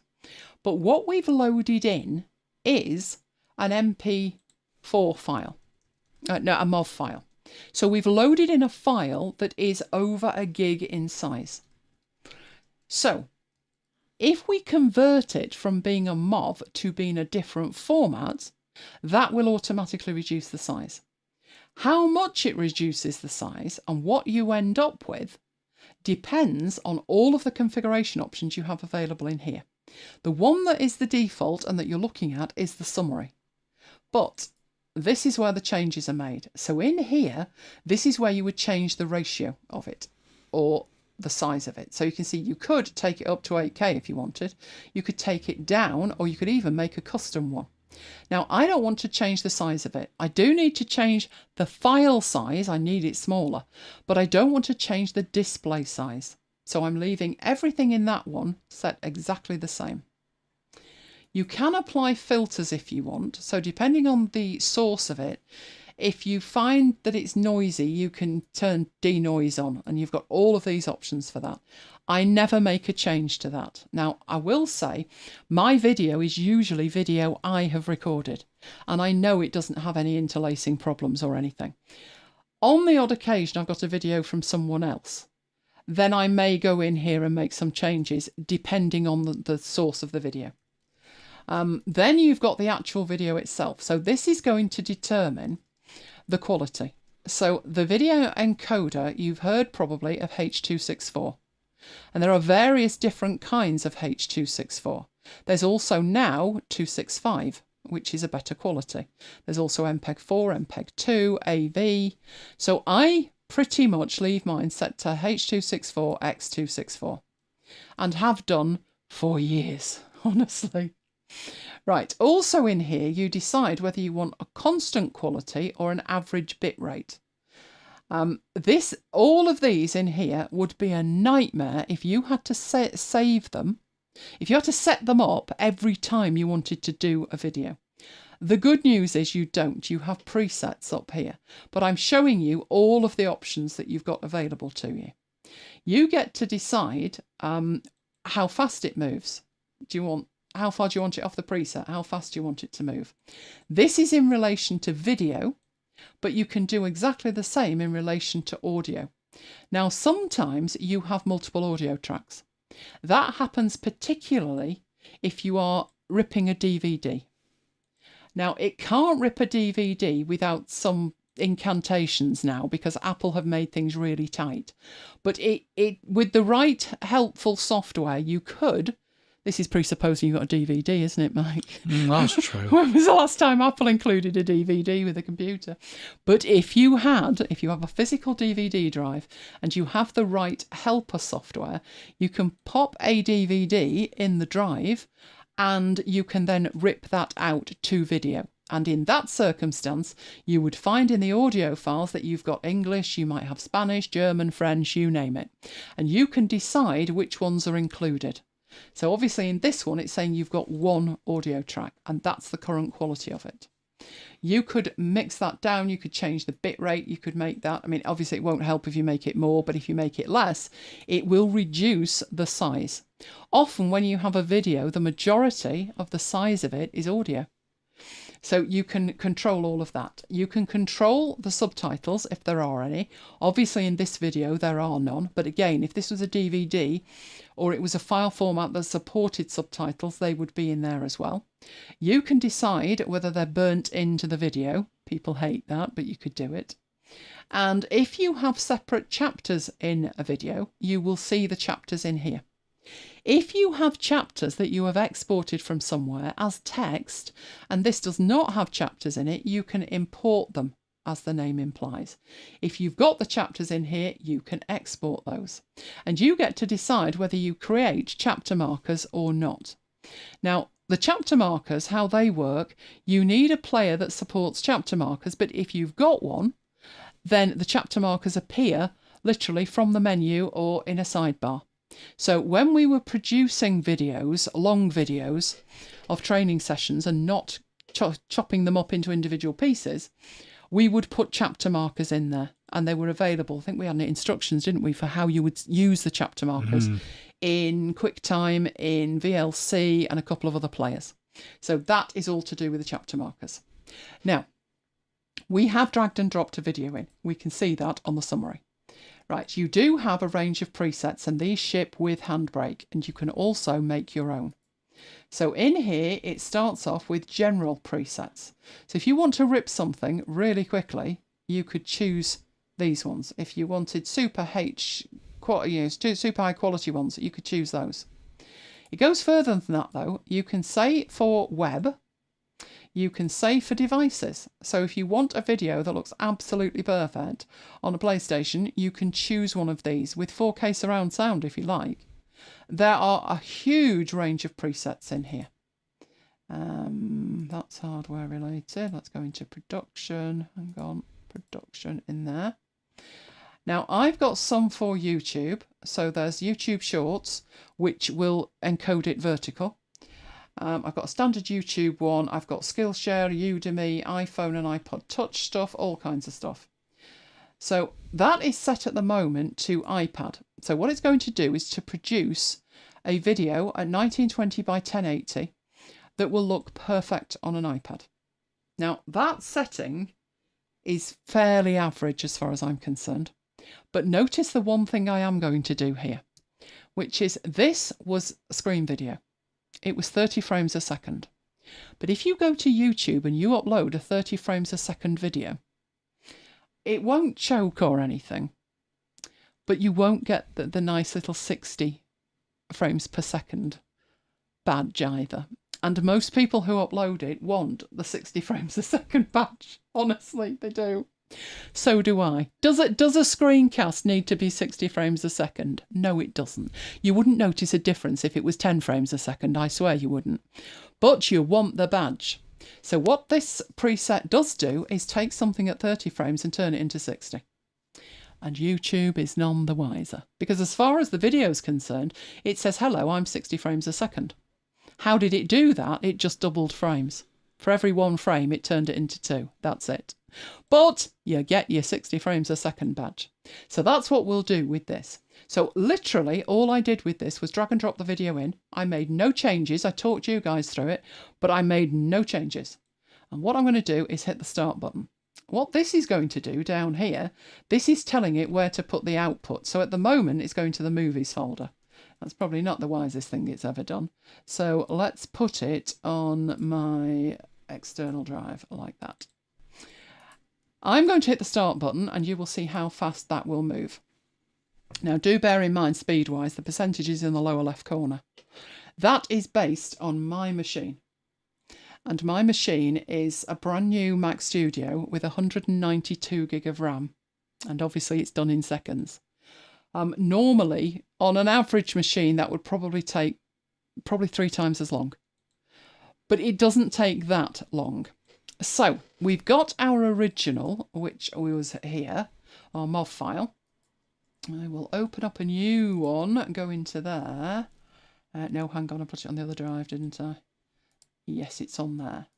Right, so this that we had, let's put that full screen. This was 1.1 gig for 50 seconds. This one is 31 meg. Now you can see where all that drive saving came from for me. So in here, if I press play, we get to see that. That's the quality of it. It isn't going to be that much different in the other one. So have a look at the text. Not bad at all.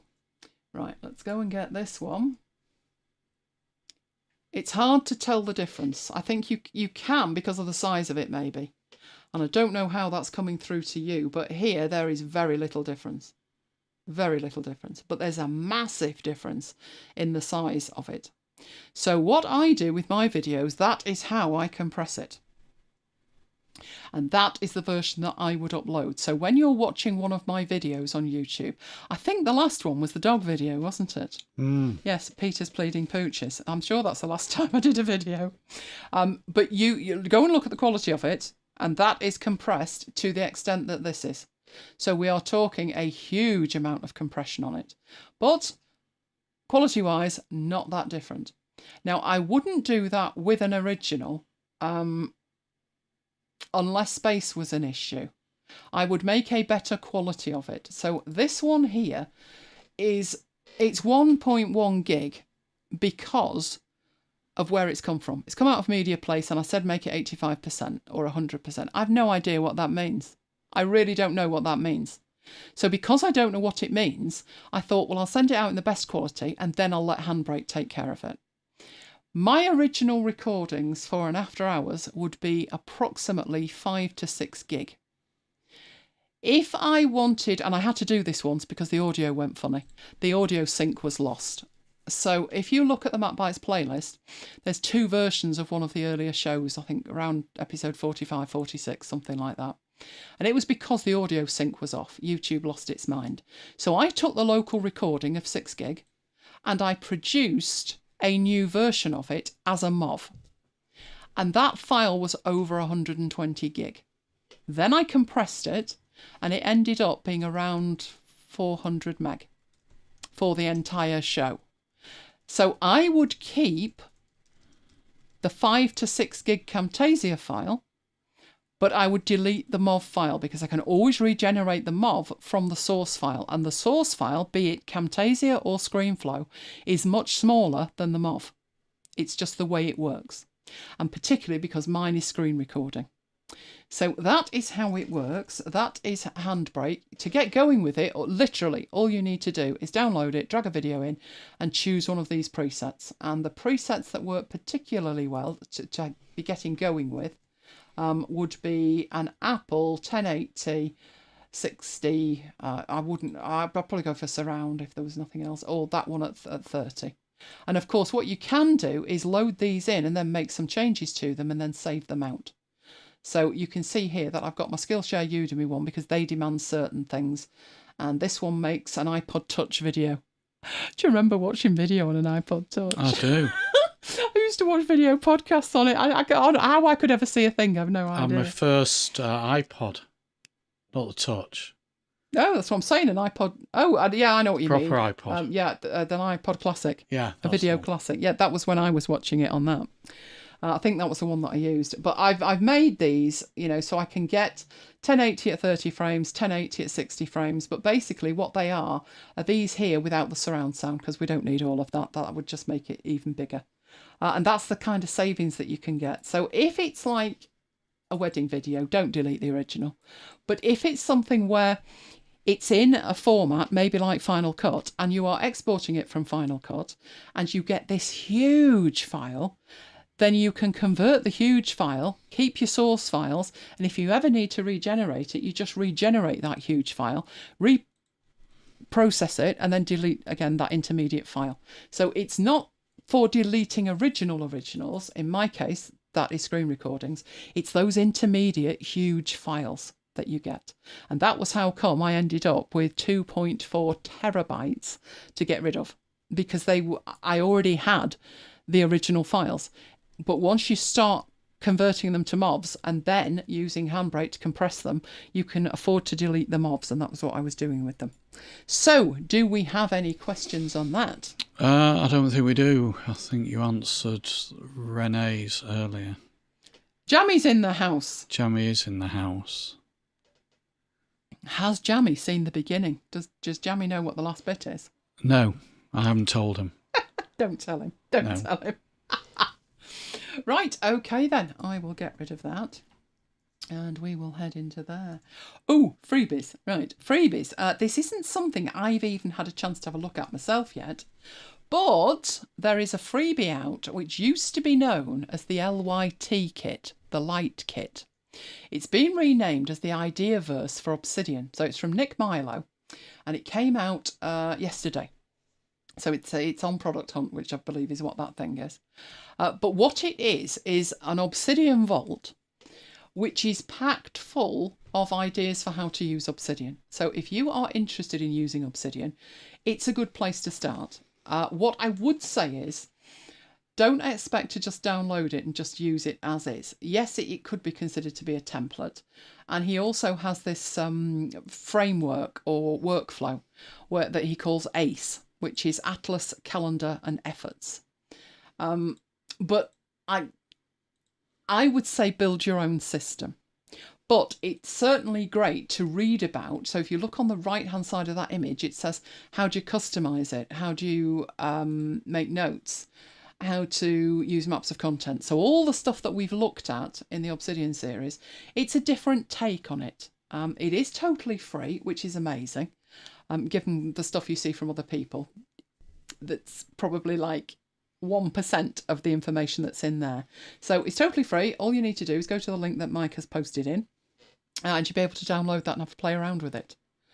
So that is the freebie. So we are heading off into you, Mike. We are. We are. So I need to do that, and we need to get you on the screen, don't we? So let's do that. Magic happening, magic happening. Mike will be with you in due course. Let me get rid of these.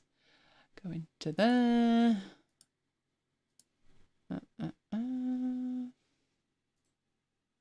Marvellous. Right. Let me put that over there and... Where you go, Mike. Right, okay. Last week I showed you some things about traffic lights, and I showed you icon sets. And I thought I would do a similar thing today, but in a different way, particularly the traffic lights. Because the thing with the traffic lights that I showed you last week was that it only works with certain versions of Excel. So I'll explain more about that shortly. But let's start with the same example I showed you last week, but I want to do it in a different way. So I showed you how to add a red or green dot into B8 to indicate how I was doing with my attempt to save £10,000. And I used the conditional formatting icon sets. So I used those. I think I used the little traffic light dots.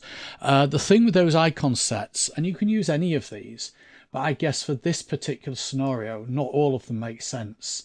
I guess that one makes sense. That one makes sense. The indicators, that one makes sense. And obviously the little green, yellow, red circles make sense. But they don't all make sense. But you are limited to just using one of these icon sets. What I'm going to do now is show you a different way to do the same thing, but using basically rolling your own icon sets. I thought you were going to say rolling your eyes then. No, although I could use the rolling eyes icon, but I'm not going to. What I'm going to do is I'm going to show a thumbs up in B8 if the actual is the same or greater than the target, or a thumbs down if it's less than target. Now, I'm going to do that by sticking the thumbs up and thumbs down into H1 and H2. So theoretically, I should be able to go over to Insert Symbol. When I click Insert Symbol, nothing happens. When I click it again, nothing happens. So I have to click it about 3 or 4 times, and eventually that character viewer pops up. And then when I inserted a character, it did actually insert the character, but then on the next cell down, I tried it with a different character, and for some strange reason, I think it's broken, I get AA. So I showed you, and you said... You complained to me. I complained vehemently to you. Yes, bad words were said. And what did you say? I can fix that. Yes, but not... It's a dirty hack for not that. in the way that I thought you'd fixed it. So you came up with a great suggestion, which was to use Raycast. And as I'm not a great Raycast user, bear with me whilst I go through my written down notes. Okay, so what I'm going to do is I'm going to go up to H1 again, and I'm going to bring up Raycast, which is on my machine, Option Enter. I'm going to type emoji, although hang on, you set me up a shortcut. Yes, I'm just wondering what you're up to, mate. I just remembered the shortcut. Okay, so I'll press the shortcut, and it brings up all of these emojis. I can search for an emoji, I can scroll through a list, but as I was doing a rehearsal earlier, the ones I've been using recently are at the top of the list. So I'm just going to double click on the thumbs up and it puts it in the cell. And then I'm going to press my shortcut key again and double click on the thumbs down and put that in the next cell. So I can use pretty much any emoji that's built into the operating system. And if you're doing this on Windows, you've got the same, well, you've got a different set of emojis, but I think it's Windows key and full stop to bring up the list of emojis. So that would work as well. So now I'm going to go over to B8, and in B8 I'm going to enter a formula, and just to save me typing the formula, I'll just copy and paste it across, and I seem to put an extra space in there. There we go. So because my actual is lower than the target, I get a thumbs down. If I go over to F8 and I put, let's say, 6,000, so at the end of June, I looked at my bank balance in my savings account and I had 6,000. Now you can see that the actual is greater than the target, so I've got the thumbs up. And I can go over to that cell and I can do things like center it or right align it. I don't think I could change the color. No, it doesn't let me change the color. Does it let me change the background? Yes, I can change the background color, but we're interested in the actual emoji icon. So I'm just showing you there that you do have the ability to choose more symbols than those built-in ones under conditional formatting. So let me just go and see if we've got any other questions. I don't see any questions. A few people in the chat. So I'll make a note of that, Jammy, when I finish doing this demo. We can add that to the question list. Another thing I'll show you is the task list over here. So again, last week I showed you how to add a red, amber and green dot against each one of these tasks to indicate the status of a task, and that required an extra column because the built-in icons only work on numbers, and I've got text here. So what I'm going to do is over here I'm going to create like a little table. So I've got complete, not started, and in progress there, which means I don't actually need any numbers to represent those values. And then over here, I'm going to put some icons, and I'm not limited to the icon sets. So I'm going to go over to O2, bring up my list of emojis again through Raycast. And for this one, I'm going to use the smiley face. So if the task is complete, use a smiley face. Doesn't matter that it's really small font. I can make it bigger if I want to. For the not started one, I'll use a sad face. And for the in progress one, I'll use this thinking face. It's the best I could come up with. And then what I've got in here is I've got formulas which basically do a lookup. So it's going to look up the value of column B. It's going to look it up in column M, and it's going to return the value from column N.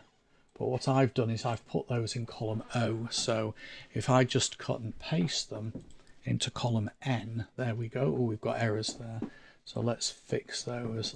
That should be, in fact, the easiest way to fix those is to change that to reference column O instead of column N.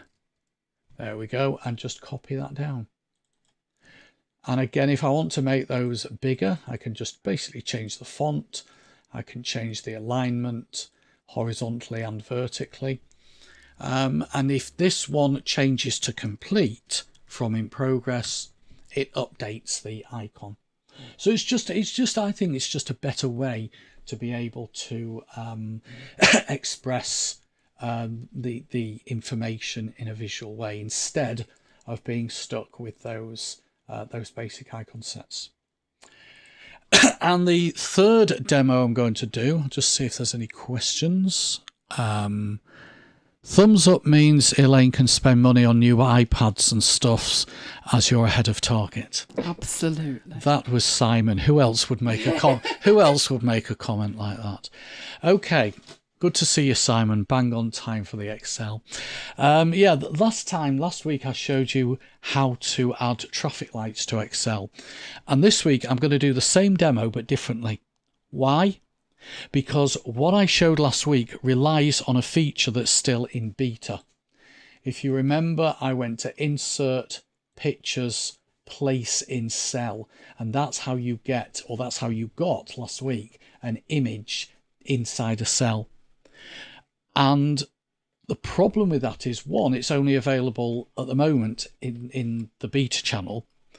And more importantly, I think, if you give that file, so if you embed an image into a cell using this feature, and then you give the file to somebody who isn't using the beta, the image won't be there. And the formula that references the image, which in my case was traffic lights, will actually be broken. You'll get an error. So it's at the moment, because the beta channel, there's only a certain number of people who have access to it. It's probably better to do it in the way I'm going to show you. So the way it's going to work, very, very similar to last week. I have this cell here, B16. B16 has got a value in it, and the traffic light is going to show a different color depending on the value that's in that cell. And I've already named B16. I've called it %target. Okay, so the first thing I'm going to do is I'm going to insert those 3 images that I've got on my desktop. And this works best if the images are all the same size. So I've made them all 250 by 250. They don't have to be square, they don't have to be a specific size, but it works best if they are all of the same size. So I have this separate sheet that I've created, and ultimately I want to put the 3 images in those 3 cells, which I've made a little bit larger. So go to Insert, and then go to Pictures, and this time it's Place Over Cells, because the place in cell is this beta version. So Place Over Cells, and I want to bring them in from a file. I go to my desktop because that's where the files are, and I can actually select all 3 of them in one go and click insert. And that just inserts them. It doesn't actually insert them into the cells, it inserts them as a kind of float over on top of the cells. But if I actually drag the image and drop it inside a cell, as opposed to like halfway over a cell, if you drop the image into a cell, Excel magically treats it as being the cell content. You can type other things into the cell, so we get the image and we get the text, but it's actually treating this as the cell content, which is rather cool and rather useful, as you're going to see. I then want to make those images bigger. The reason is whatever size they are here is the size they will be when they get copied across to here, and I want it to be fairly big. So I'm going to click on the image and go to the picture format tab and change the height to be 2.5 inches, and it automatically changes the width to 2.5 inches because it keeps the ratio of the original image. And do the same thing with this amber one, and do the same thing with this green one. So I'm just changing it to 2.5 inches square, and then I'm going to reposition these inside the cells. But more than that, I'm going to make sure that the top right of the image, and the image includes the white space, the top right of the image is bang on the top right of the cell. I'm using the arrow keys to do that rather than the mouse. It's actually easier. And I'm doing that because I want to make sure that whichever one of those images is selected back in here, it's lined up exactly the same. Otherwise, when you start editing this data, which changes the percent of target, which changes the image that's going to be displayed here, you might notice that the image jumps because it's going to keep its same size and position from its original location. I'm just going to select the 3 images and just to go to picture format, align center, and they were actually aligned. So I've got everything lined up there. Then what I need to do is I need to go back to the video production, and I need to go, in fact no, I need to stay on video setup, and I need to go to a cell. Any cell will do. So I'm going to go to C1, and I need a formula in that cell, which I'm going to copy across. So what that formula is doing is it is saying if that cell there is less than 80, then put a 1 in there. If that cell there is more than 100 or 100 or more, put a 2 in there. Sorry, put a 3 in there, otherwise put a 2. So that cell there is going to have a 1, 2 or 3 in it. And as you'll see in a minute, the 1, 2 and 3 actually will refer to 1, 2 and 3. So C16 on this sheet is named percent. That is an example of a fixed name. The name is assigned to a cell. But you can also create what's called dynamic names. And when you create a dynamic name, you assign it to a formula, not a cell. And then the cell that the name refers to will be determined by the result of the formula. Now to do this, I need to go to the Formulas tab, go to the Name Manager, and create a new name. I'm going to call this name Light Color. And the formula, I'm not wasting your time by typing in the formulas, I'm just copying and pasting them over. But what that formula is going to do is it's going to basically return the contents of one of these 3 cells. So if that is a 1, it will return the contents of that cell. If that is a 2, it returns the contents of that cell. If that's a 3, returns the contents of that cell. Okay, So the next thing I need to do is I need to copy one of these. It doesn't matter which one I pick. I need to copy one of these over to the other sheet. And I need to copy the actual cell rather than the image. So the problem you've got is it's not easy to select the cell. It's easy to select the image, but not the cell. So what I do is I click to the cell to the right and then use the left arrow key to select the cell. Once I've done that, I'll copy, go to the video production sheet, then pick a cell, any cell will do.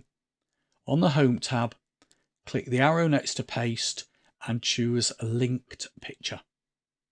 So what that has done is it's brought across whatever was in the cell that I copied. But you'll notice that the formula is referencing the actual cell. I want the formula to reference, need to go back to it, I need the formula to reference the name light color that I created. Why doesn't it like that?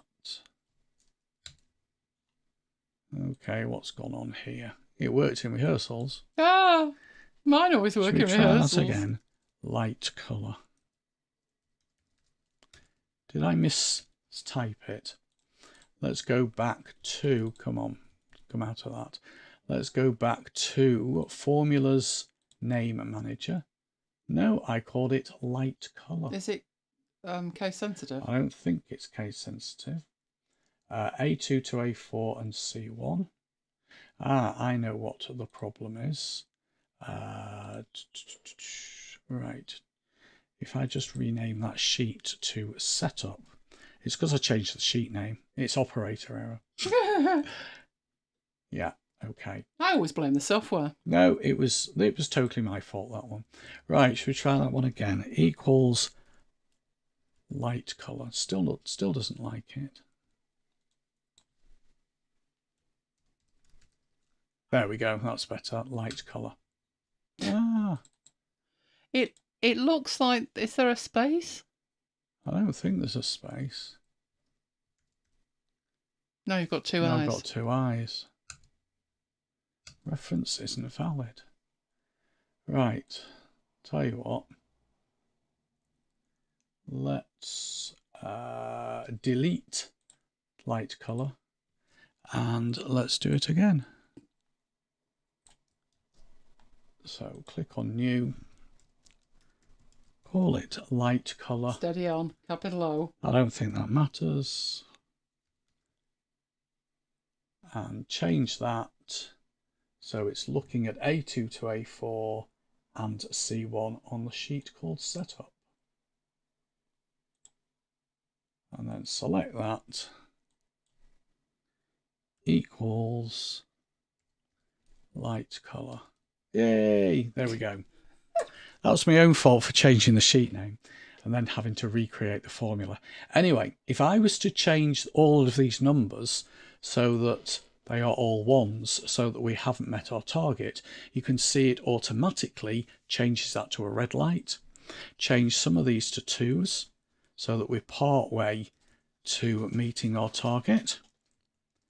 Then somewhere along the line, there we go, amber. And maybe if we overachieve or achieve our target, it changes it to green. So that is a very, very similar demo to what I did last week.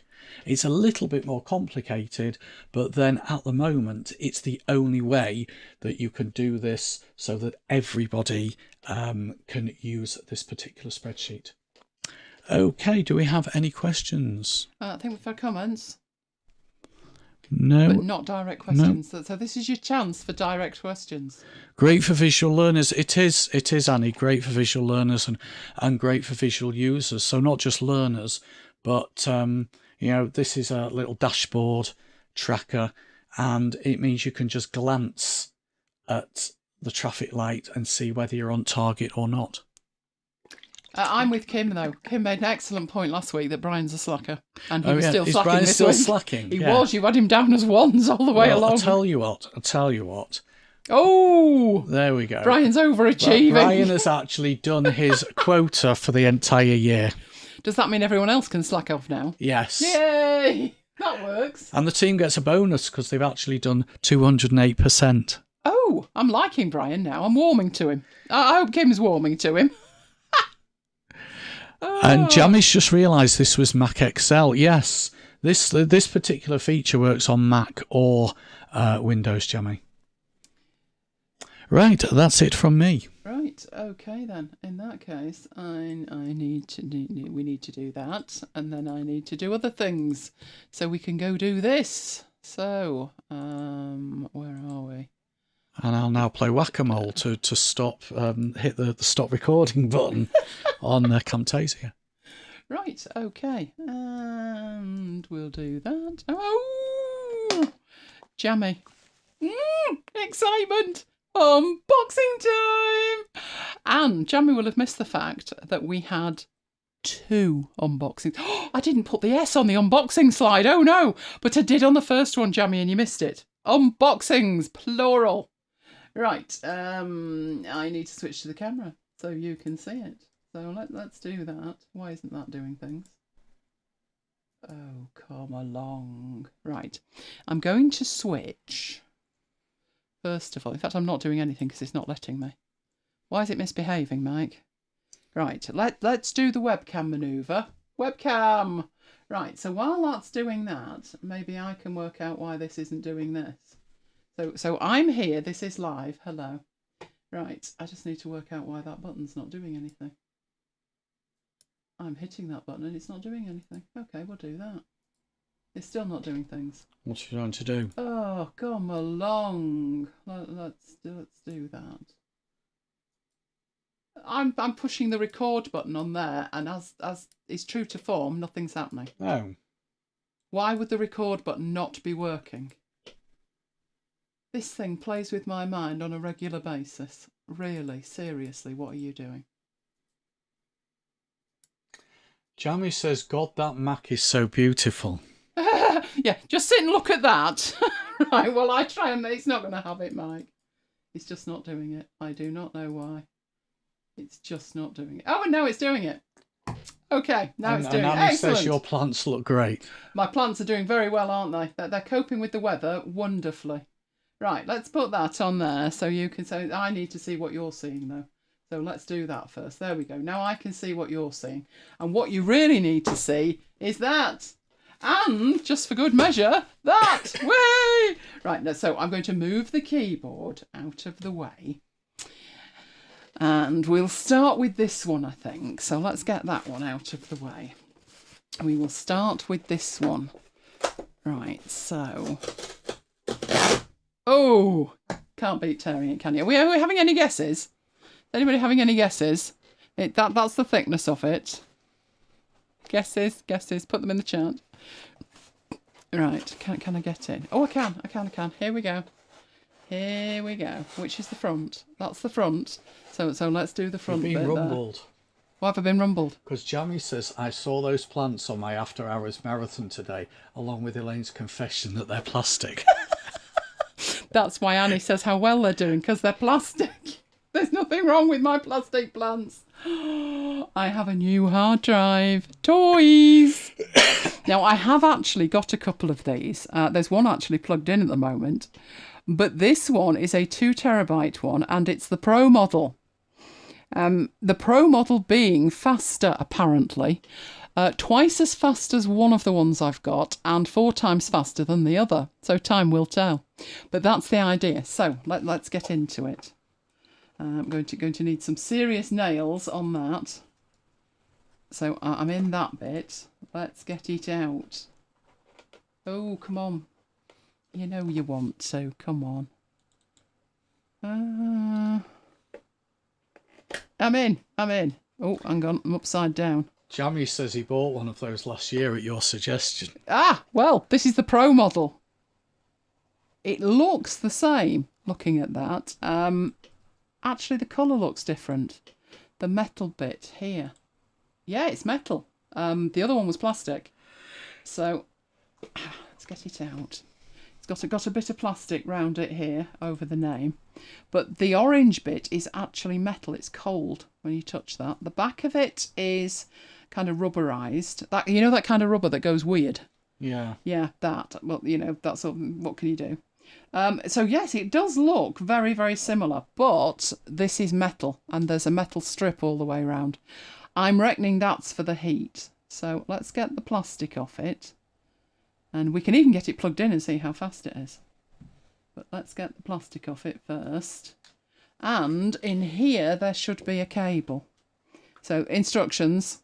Oh, there's more than one cable. Right, what have we got in here? We have got a USB-C to USB-A. The other one only had one cable in it, and there was an adapter on the end. This has dedicated cables, so I'll have to put it into the front for the demo. So it'd be USB-C to USB-C. So let's get that open. They're only short cables. I think the idea is that you don't plug it in too far away. So that should go in there, underneath that. So that's in the middle at the bottom, like that. Let's get all of this out of the way. Right, and we'll get that plugged in. So I will, with that, attempt to get it plugged in there. This will be interesting. Don't scoot off the desk. I think we're in. We'll soon find out, won't we? Right, let's have a look, see what we've got here. So, we'll come... Oh, you're not having a ball of it now, are you? Come on. Right, that's better. Right, so has it appeared? It has! It has! Fabulous. So, we'll switch to picture-in-picture for the moment. So you can see both. That's the drive there, that's the drive on there. So 2 terabytes. I do have... where are we here? That one. Right, this is a zip file that I unzip on every drive that I have. So it's my para folders with a video processing system inside it. So I'll show you what's in there. It's my para setup. So it's just a fast way to get a new drive set up. So all I need to do with that is unzip it. Then that can be deleted because I've got a master copy elsewhere. Inside it, if we open it, that's what it looks like. So there's my inbox. There's projects, areas, resources. My video processing system is part of the resources. So those are the 4 folders for that. That's the archive and that's application support. So I take all of those and put them in the root. And then I can lose that folder. And I then rename that one, but I've actually put some data on another drive to copy. So on this one, which is my other one, that is what I want in the inbox. So I've got 77 gig ready to transfer. So the idea is we're going to see how fast it'll transfer 77 gig. I remember nearly having a meltdown. Do you remember that machine I had in the window in a box? And I needed to transfer 500 meg, not gig, meg. And it took an hour and a half. So we're hoping that this 77 gig will motor quite happily with itself. So let's stick a copy of it on there. There it is. And here's the transfer over there. Good grief, look at the speed of that. Whoa, I am liking that. So this one was pretty much bought for speed. What have you got on here? Is that a question? It hasn't made you set up a password for it. No, earlier he said he hates the way there's no way to take the password lock off it. And now he's saying it hasn't made you set up a password. No, I've never had one set a password. Ever. I think I've got 3, 4 of them. Never had to set a password up. I don't know what's going on there. Did you install the software that came with it? Because I never do. It comes with some software. I don't bother. I've no idea what that does. I just don't bother. But yeah, I would say that's going to take less than 2 minutes, isn't it? Which is great. You can't beat speed. You literally can't beat speed. So yes, it's copying. Bearing in mind that the other one that's plugged in is not as fast as that. So it's writing to the faster drive of the two, but it's reading it off the slower one. Might need twins, Mike. Just saying. The reason that I got it at the moment was it was on offer. So if you go to Curry's, you'll see these drives at £320. But Amazon had a sale on for £180. So I thought now was a good time to buy. So I did. Oh, you did? You installed the software? Never do that, Jimmy. Don't install the software. We had a drive a couple of months back, didn't we? From a friend. Yeah. And this friend hadn't used this drive in a while, and it was working fine. And they're a Mac house, so they don't have a PC to their name. And she took this drive to work, put some work stuff on it, came home with it, it was fine. She came to use it, and she was actually trying to get data off it, and it was not having it. It wouldn't even mount. It looked like the drive was dead. So I said, drop it off in the porch, we'll have a look at it. And what had happened was, plugging it into a Windows machine, I'd applied BitLocker protection to it. And you can't crack that unless you know the recovery key. And she didn't even know it had the security on it, much less the recovery key. So if there's anything like that going on, I don't bother. I'm not installing it. I just want a standard drive. I don't know if you could take everything off it, if you could reformat it and maybe get rid of it that way. I don't know. But if you ever buy another one, don't put the stuff on it. Leave it alone. Leave it alone. It's just a standard drive. I wouldn't bother if it was Windows. So that took less than 2 minutes, and everything's there. So that is what I do when I'm setting that up. Ooh! So yeah, that's the Pro model. They do look identical. There is another colour. I think it was called Monterey, the colour, and it was like a kind of olive green thing. Now the drive's the same, but where this one's orange, that other one was like this mango-y green colour, olive green colour. But I thought I might as well stick with those. But yeah, it was a good deal because I keep my eye on them. There is a 4TB version that was about £350. I thought, I don't need that kind of storage. What I need is a drive that I can put stuff on and then process. So I have lots and lots of video to process. So you can imagine me processing over 2 terabytes. I would have had to have done that in 2 passes. So 2 terabytes is enough to store the original files on. Then I make my derivative files, which are the MOVs, which are huge. Then I compress them and then I delete the MOVs. So 2 terabytes, I just don't need a backlog. 2 terabytes will do for the moment. I will probably keep my eye out. There's supposed to be a sale in October called a Prime something sale, and then there'll be Black Friday, and then there'll be Christmas, and they will probably have some kind of deal on there. I think it's still on at the moment for the same price or just a little bit more. But yes, that's a lot faster. That's probably the fastest drive I've ever seen, which is exactly what I need because I am not leaving stuff on the Mac Studio and having it eat disk space and then having to shuffle stuff. Not doing that. Not doing that. So where this drive will actually go, where it's plugged in the front at the moment, I intend to keep the card in there. Are they having a party outside, the police? They go screaming one way and then screaming the other coming back. So I intend to keep the card plugged in the front, but where I will put this one, I have coming out the back of that an extension cable. So it's a USB-C male to USB-C female. And that's the one I've got the other drive plugged in. So I will either get myself another one of those and plug them both in, but probably I'll just make do with this one and have it underneath the desk out of the way. Because as you can see, no cables. The plastic plants don't take well to cables. So that was the first thing. But there's a second thing, isn't there? I'm hazardous for your wallet. Yes, I know. But you're such a baboon. Shouldn't have installed the software. No, don't do that. I don't know if you couldn't just reformat it and then that would disappear. I don't like anything that puts anything between me and my data. So anything that, it's usually a word followed by security. Yeah, that's not happening. So I don't know what extra features you get or if that's it. Is the only feature that you would get, it's more secure because it doesn't leave the house, because I don't leave the house. So I'm not concerned about it in the slightest.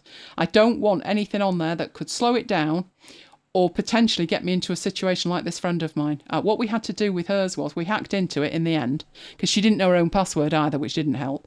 So we hacked into it in the end, then we transferred everything off that drive, then we reformatted it, and reformatting it, we did get rid of this BitLocker security. So I'm thinking if you had somewhere to put the data, you could particularly, try and reformat it and see if that did any good. Hello, Dee! Long time no see. Now you can see the new machine. New machine over there. Shall we go and take a closer look at it? Well, we'll go as far as the cable will let us, which is there. There it is, with the plastic plant. And more unboxings. But that's the new toy. That is the new toy there, which is rather gorgeous. Right, let's pop that back on there. Should we take that down a bit? There we go. Right, let's move this and move the packaging of that one, because most of you have got something, I do believe, that this would be useful for. Now, having said that, I've no idea what's in this. I knew what was in the other one. I'm hoping this has arrived 2 weeks early. Because I bought it. There was options for this. I could have got this one, which was from the seller that I got it from, and it was a seller on Amazon rather than being from Amazon. But I went for this one because it was cheap. Seriously, these things are usually about £20-25 and I won't pay it. But this was on offer at £5. And so I thought I'd pay £5, but it meant it was going to take 3 weeks to arrive. But it didn't take 3 weeks to arrive, did it? No, it arrived this morning. So oh, it's full of glue. Good grief. Right, let's get in there and have a look. Yes, it is what I thought it was. I'm glad it's not like Piles medication or something. And who would that be for? Well, I don't. It could be for the neighbours. It's not for me. What I'm saying is it's exactly what I thought it was, which is grand. So there we go. That's it. What on earth is it you're saying? Jamie says, can you make it bigger? Can I make what bigger? You're still on picture in picture. Oh, I'm on picture in picture, am I? Okay. Well, yes, we can make it bigger. We can do that. There we go. There it is. So clearly it's a case for something, isn't it? Does it say what it's for? Oh, it's all in Chinese. So no, it doesn't. But this is for something specific. It was a bit of an indulgence because I don't leave the house, do I? But I do have 2 of these things. So one of them could live quite happily in this little case. So that's what I got it for. So it's that way up. Anybody got any guesses yet? Shoulder pads. No. I'll put my hand on it. Anybody got any guesses yet? Oh, you've surely got a guess now. Right, strap. And let's unzip it. And let's get into it. There we go. Ah, you should be able to tell from that. Look at the cutouts in it. That should be a massive, massive giveaway. Kim says headphone case. No! Warm, but no. There you go. Deb says mouse. Yes, it's a mouse house. It's a mouse house. So that bit there, that tiny little bit there, is for the dongle thing. That is for the middle of the mouse, and then these are for the side strips of it. So if I show you the underneath of the mouse, you'll see where everything lines up. That's it. So technically it should pop in there, and it's a mouse house for it to sleep in. Let's see if it'll close. I think it will. Right, hang on. That's why it's not closing, it's the other way. Right. Let's zip that round and pop it back down there. Yes, it does. It closes perfectly. There we are. Now I can't do a thing because I've put my mouse to bed, but there we go. As I've said, I've looked at these for ages, and it's not something that I would use on a daily basis, obviously. But I do have 2 of these mice. And the top of it is that kind of rubber that does, you know when you're not using it and it goes sticky? So I thought it'd live nicely in a mouse house. £5 I'll pay, but 15, 20, 25, not happening. So I did find that one at £5. So let's escape the poor mouse. Out you come. There we go. Out he pops. So yes, it is specifically made for the Logitech Master 3 or the 3S, one or the other. I've got fluff in my mouse. Look at that filth. Right, I've cleaned it now as well. So it does fit absolutely perfectly. Let's get the dirt off the desk. Didn't see that. Didn't see it at all, did you? And yeah, it fits perfectly. So if I ever did go anywhere, I'd probably travel with my mouse like that. But what I'm going to use it for is the second one, and I will pop in there. What's that stuff called? The little bags of stuff. Silicone gel. That's the one, silicone gel. I'll put one of those in there as well. But yes, that is what it's for. And yes, £5 worth, I'm quite happy. But I don't waste money because I'm spending money on hard drives and expensive things like that. You've got to be in love with your mouse to buy it a mouse palace. Well, I am in love with my mouse. My mouse is fabulous. See, Mike says to me he's not bothered about mice, but what happened this week? There you were, banging about on your desk. I said, what are you doing? He said, I'm getting rid of this mouse. It's annoying me. So you see, you do need a sexy mouse, don't you?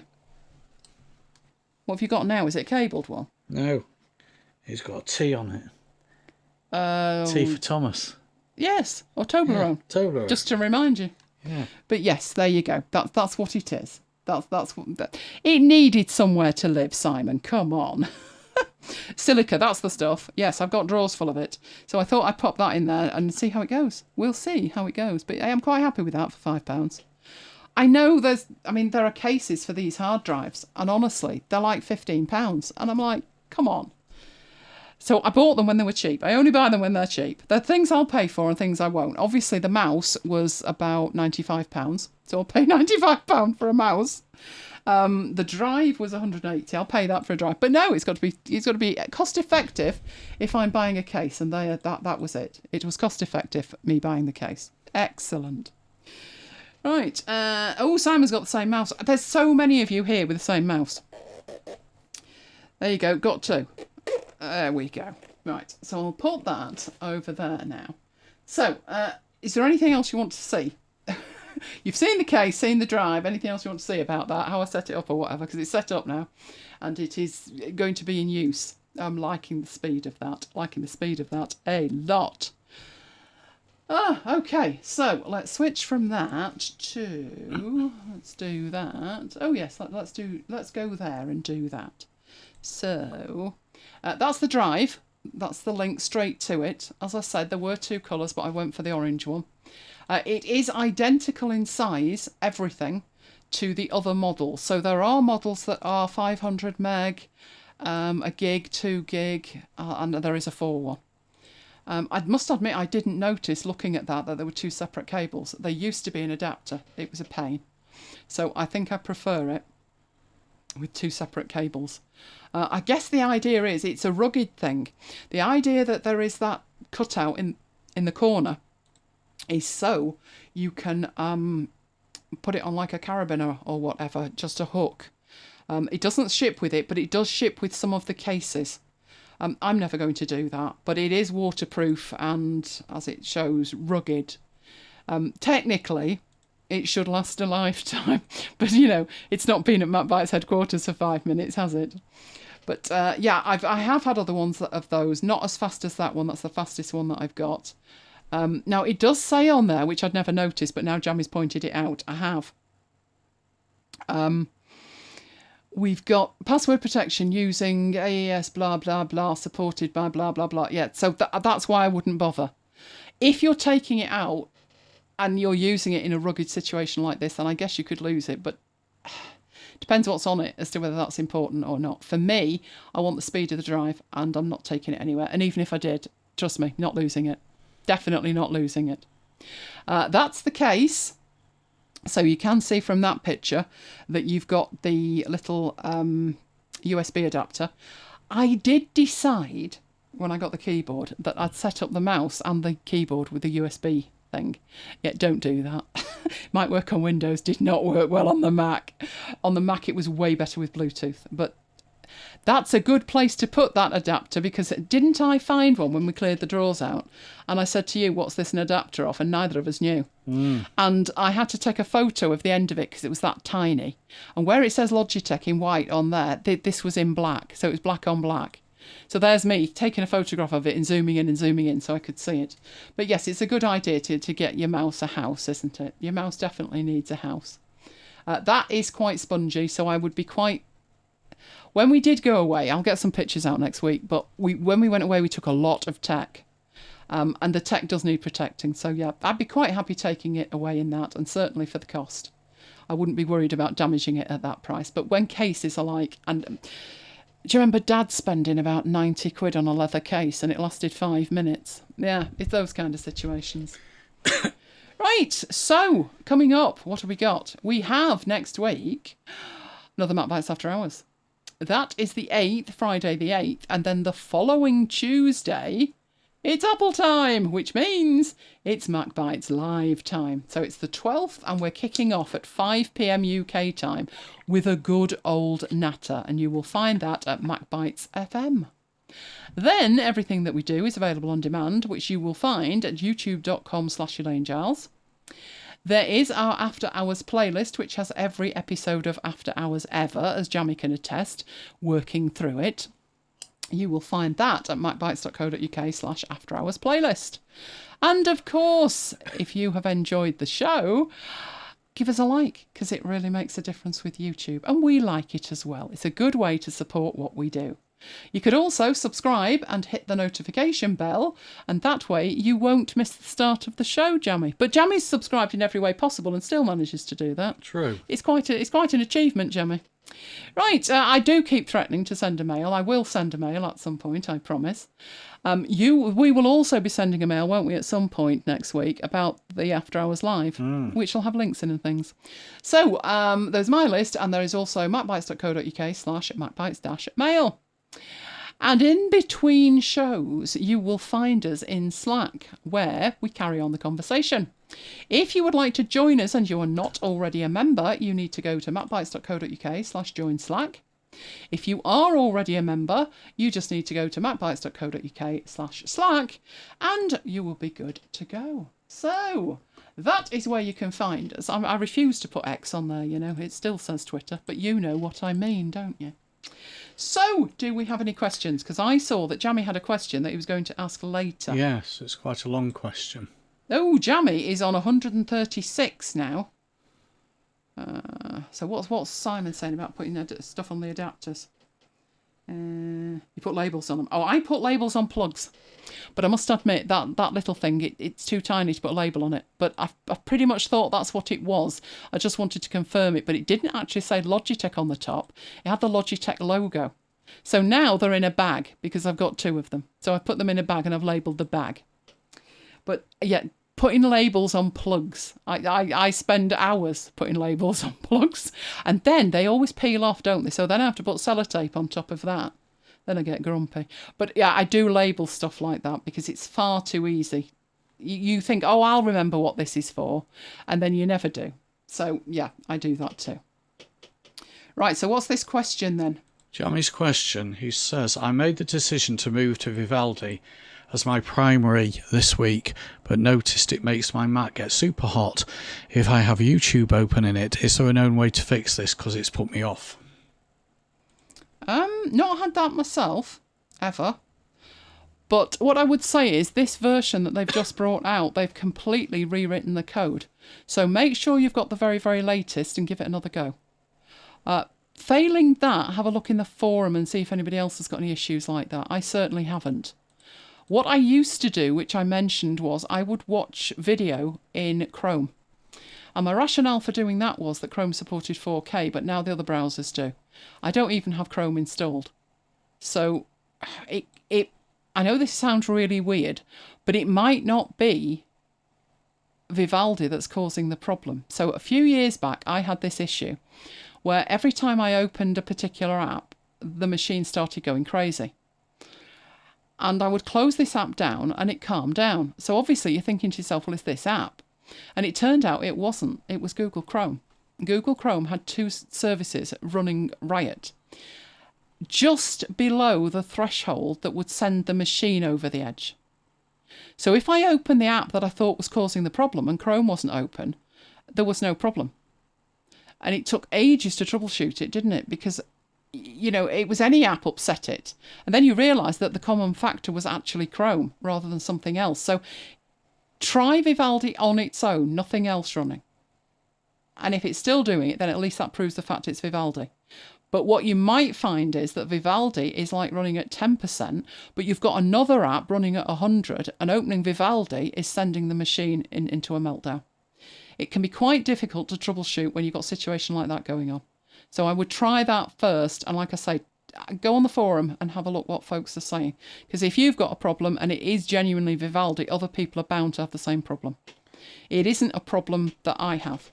And I watch a lot of YouTube, don't I, Mike? You do. I do. You said the forums mentioned it was common on M1 Max, but there's no solution. Well, it's not happening on the M2 Mac. So whether there's anything you can do about that, I don't know.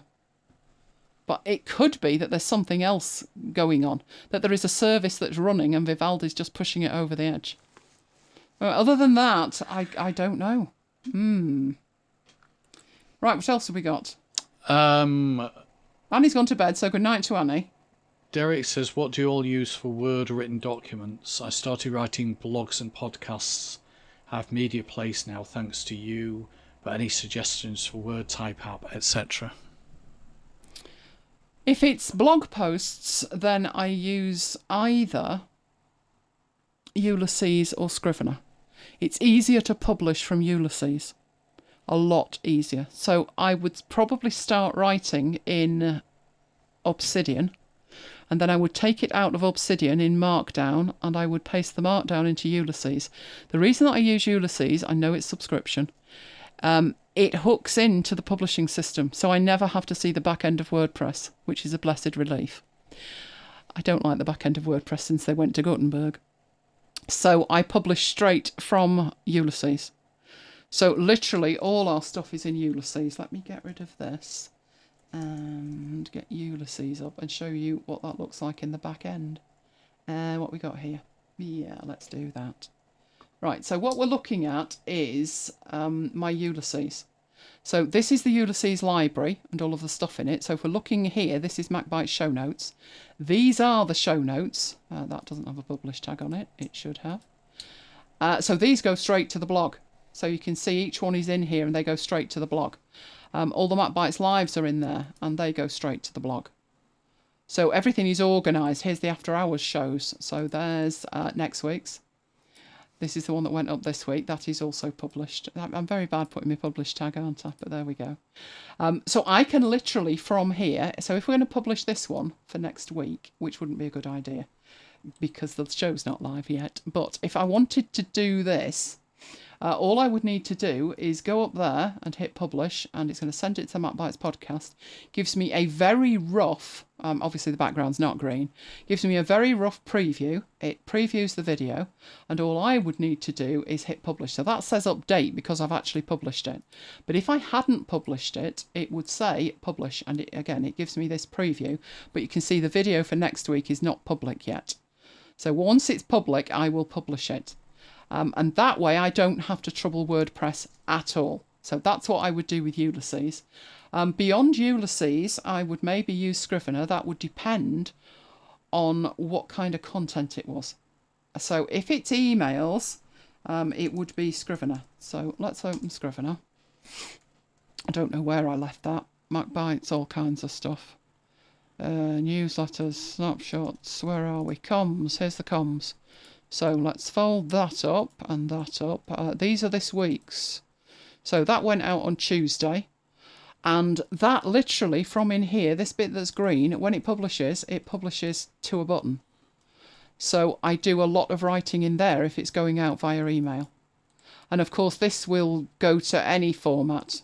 So that one's gone, right? So that one is not in Notion. It's now been sent and it's gone. So that's how I do it. How I would decide between Ulysses and Scrivener is how much meta is there that I need to track. So, for instance, all of this over here is meta. So I can see what's gone out this week. And sometimes I will have notes in here and all kinds of stuff. So if I've got extra stuff, it's more likely to go into Scrivener. If what you want is something like Word, there's always Pages. I wouldn't trust it because I have trust issues with iWork apps. After Keynote ate my slides, didn't it, Mike? Mike has heard about this for a long, long time. There are dedicated word processors, like Melel. Melel's a good one.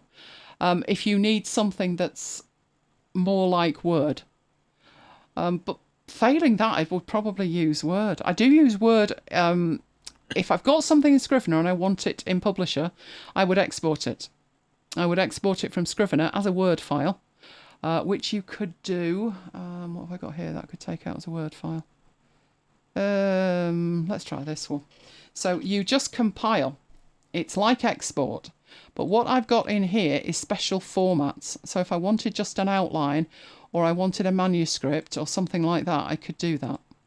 So I can go into here and say Word document, and that gives me a whole range of formats in here. So if I wanted a modern output, or an outline document, or a proof copy of something, you can even send it straight out to Vellum. So for something like that, I would probably use Scrivener. If it's a basic thing and it's going to a website, it would be Ulysses. But everything probably starts life in Obsidian as an idea anyway. So I hope that helps. Let's whip to... Right, what else have we got? I can't see the chat. Why has the chat disappeared? Kim said thank you. I saw Kim saying thank you and putting lots of hearts in. Kim, you're very, very welcome. Absolute pleasure, as always. Oh, more police outside running around. Right, where did it go? No, it's... Oh, that's live. Can I see the chat there? Ah, finally, I can see the chat. Right. What links are these that you're looking for? Ah, Ulysses, right. Beyond that, like I said, Melel's probably the other one, but I haven't used it enough to actually say whether I could settle with it. I don't tend to write in the final app. So what I mean by that is, just because something's going to a blog doesn't mean that I write it on the blog. Because you could end up with a situation like Jammy had last week. Jammy, when you were putting that support request into MediaPlace the first time, and you spend all that time filling in their little form, and then it disappears from under you. So if there's something like that, then I want to start writing away from the final app, you know, just because it's a support ticket. And you've done that, haven't you? Oh. I've seen you sitting there and I said, don't do that. You know, don't type straight into there, type it somewhere else. That's something that I would use drafts for, but drafts isn't really for final output. So you can do worse than Word for final output, but I wouldn't fancy putting stuff in Word and then trying to manipulate it. It's easier manipulated outside that final app. But what I would do from Scrivener is take it from Scrivener to Word and then from Word into Publisher. So I only use Word as an intermediate format, and it works really well. Is Ulysses a one-time pay? No, it's not. It's a subscription. I think I pay $26 a year, but you pay more, don't you? Because $35.40, I think. Yeah, I was grandfathered. Mike wasn't. One thing you can do though, if you've got setup, it is included with setup, so that could take the price down a bit. Good night, Tracy. I thought Tracy had only just arrived. Is that night hello or night goodbye? Not sure. Night goodbye. Ah, Johnny says I've now mimicked your support ticket template in Obsidian. This is why.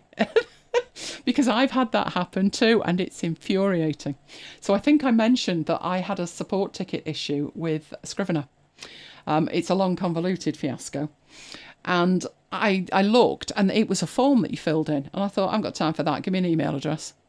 And I did find an email address, and I thought, no, I'm going to type it up in my way, and I'm going to send it in. Because nowhere did they have the option to put in.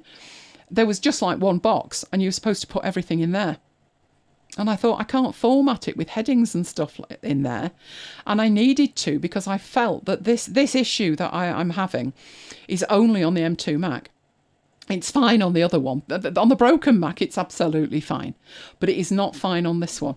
So I wanted to put in, this is the setup of one machine and this is the setup of another. So they knew it was the machine. The difference here is the machine. And there was no way to do it. So I found an email address and that was that. Right, what else have we got here? You're using Note and you write all times of the day and night, hence the typos. You're very welcome. So you're saying thank you sincerely for your expertise. You're very welcome. I have used Word many, many years ago. And, you know, that just plays into why I'm so careful when I'm typing stuff up. This was a brand new machine that I had. It was a PC at the time, and I had the latest version of Word. And I was writing technical manuals. So there was a lot of screenshots in it. And everybody I had ever seen doing manuals was, oh, you shouldn't do it your way, it's too long-winded. Now, what I was doing was taking screenshots, naming them and putting them in a folder. And then from the folder, I dragged and dropped them into the Word document. Oh, that's such long-winded. I just take a screen cap, as in copy, and paste it in. Hold that thought. So, gets this new version of Word, brand new computer, gets everything configured. Halfway through a manual, all of the images disappeared. And not just disappeared, but they got replaced with a red cross. And you could not get them back. you had to go through and add them all again. And the manual had to be in Word format. So I wrote this thing, didn't I, called Grapple. And it was the graphics replacement application. And what it did was, as you put the graphics in, you could push a button and it would change the graphics to a code. And then when you push the button again, it would replace the codes with the graphics from a folder. And it turned out to be, it wasn't just me, everybody had this issue. Well, the trainers were up in arms. They lost weeks worth of work because they'd taken it as a screen copy. They hadn't saved the file. And it's not just a case of like, well, I'll open Word and I'll take another screenshot. You've got to have it all set up. So if you think about Mike in Excel, he's taking screenshots, maybe 15 or 20 of a particular demo at a particular point in time. It literally took weeks for people to rebuild these files. So I took the decision after that I would never put the graphics in until the end. I would take the graphics and I would put the file name of the graphic in there, but I would use my code that I'd written, this like macro, at the very end to say, iterate through this file and change all the codes to graphics. And like I say, I also had a button to take them all out again, then put them all back in again. You didn't need it when they'd fixed it, but whoa, it was a heck of a lot faster to be writing in Word with no graphics in it. Because other than that, you know, you tried to save the file and it took 2 minutes. So, yeah, burnt. Many years ago, burnt. So that's why I'm so careful now. Okay. Oh, Joe had the same red crosses, 30 lines of text and 12 pictures. It was so annoying. There was no indication of when it would do it. It wasn't when the file reached a certain size. It wasn't at a certain time of the day. It just randomly happened. And it took them months under months to fix it.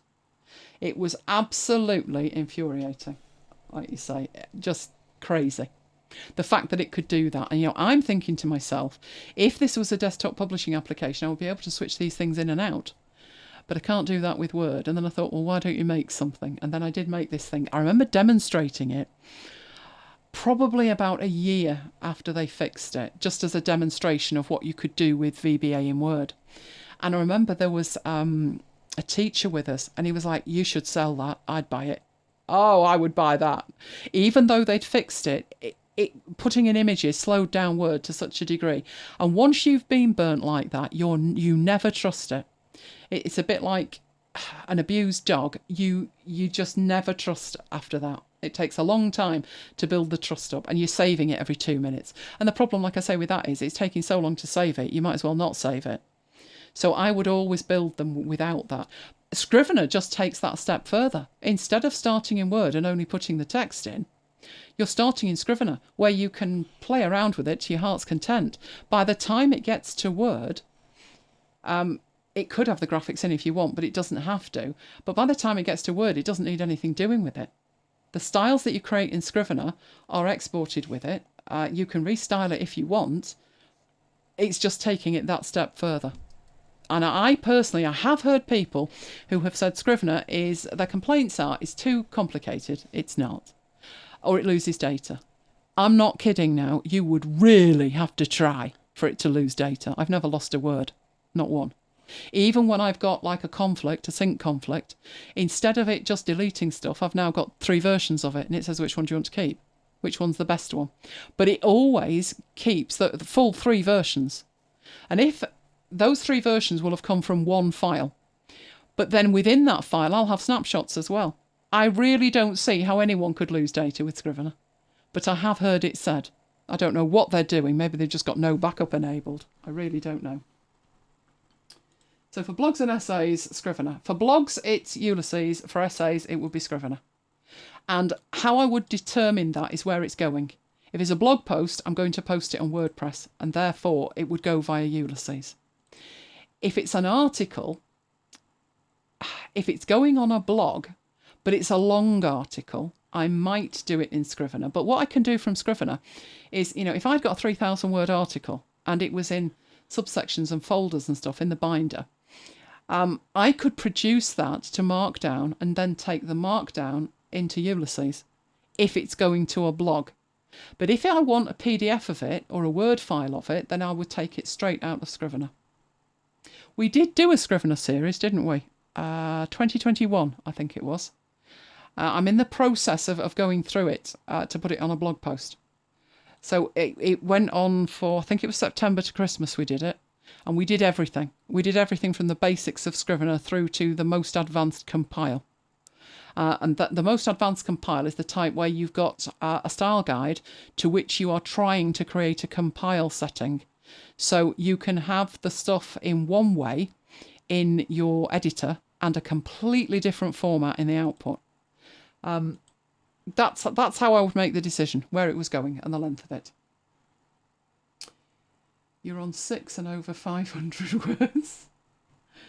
And Joho, still today, when you have a folder with all the pics in when you write a document, you need it because you've taken the time. Also, you're probably going to annotate them in some kind of way. So again, I must have about 6 different ways of working with the images. If I take an image and it needs editing, it's going to be taken in Snagit. If I want to refer to it as I'm writing, I'll be using ScreenFloat. If it's fairly basic, I'll probably put it in Eagle. And that way, I'm having, instead of just a folder, it's in Eagle and I can tag them up when I finish. I can put the chapter number on it or whatever. So I do have a lot of different ways that I work, but there is a rationale behind it as to what that way is. Another thing that I do with images is put them on Zeit, which is Cloud App as was. And I never put an image in Obsidian unless it's a Zeit link. And that has benefits that if I then take it out of there, if I take the text out, because the image isn't actually an image, it's a link, a live link to an internet image, wherever it goes in, like Ulysses, it'll just pull the image in. So I think my workflows are honed to within an inch of their life now, aren't they, Mike? Mm. Yeah, that's how I like to work, though. You're on episode 6. Is this episode 6 or word 6? Let me know. You're on catch up, you'll find it. Yeah, it was the autumn of 2021. Haven't got the number to hand, but it was the autumn. And what I've done is I've taken out the show numbers and the direct link to that part, and I will put a blog post up. If you look on my blog, you'll see what I mean. I did one for Devonthink.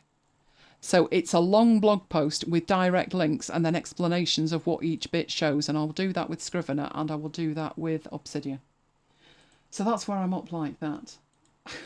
Simon, compulsive save disorder.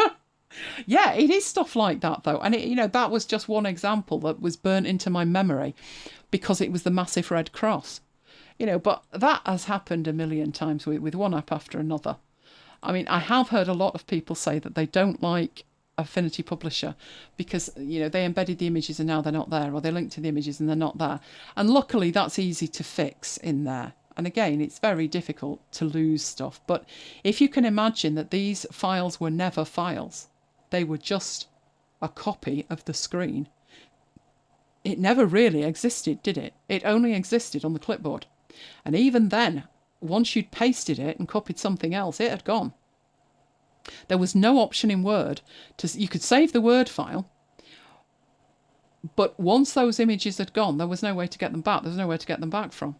So way back in the day when that was happening, I was using PaintShop Pro and the file manager in PaintShop Pro.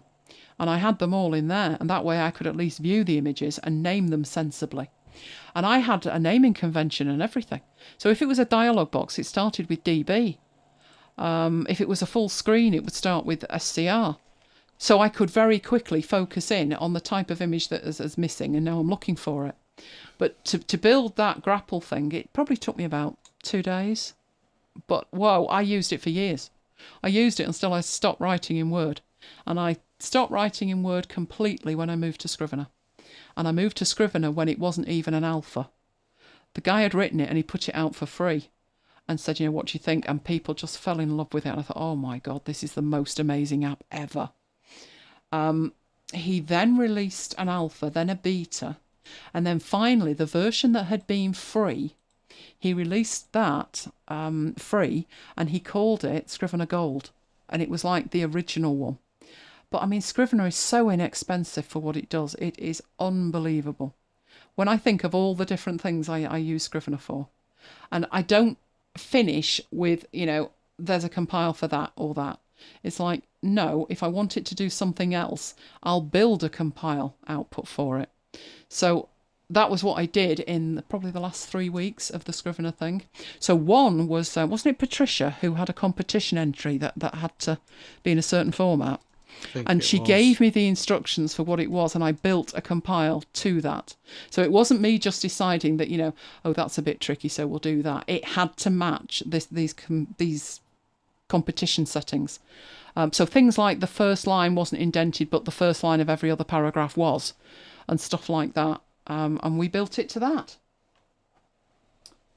Is Scrivener £50 one-off or a year? Not clear. It's a one-off. It always has been. This version of Scrivener has now been out 6 years, but he's never in a panic to put a newer version out. He isn't. He's never done that.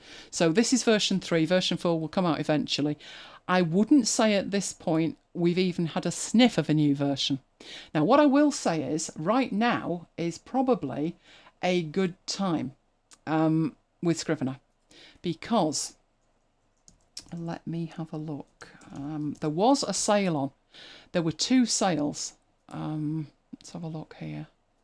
One was the Summerfest thing. I think there was 40% off it. But let's have a look here. I'm sure there was another sale, and that one was 50% off. Now, what you can do with it, it's coming up to NaNoWriMo. That's National Novel Writing Month. And what they do is they do a special version for NaNoWriMo that gives you like a 6-week trial, more than anything else.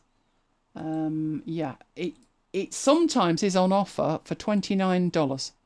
It's not on offer at $29 at the moment, but this NaNoWriMo version that you would get, the trial would last longer. And if you complete NaNoWriMo, I think you get 50% off it. Now, completing NaNoWriMo is basically writing 50,000 words. And what you do is, I think you upload your text just as text to NaNoWriMo, and there's some kind of way of hashing it as well, if you're paranoid about your words. And then they give you a certificate, and you take that certificate and you get 50% off. You do have to pay for the desktop version for Mac, the Windows version and the iOS version separate. But I think there is a dual license or a dual sale thing for the Windows version and the Mac version. So let's go and have a look at products. Scrivener. Where are we? Where was the store? I saw store fly around. It would be in the store. So there's a buy now at the top. Where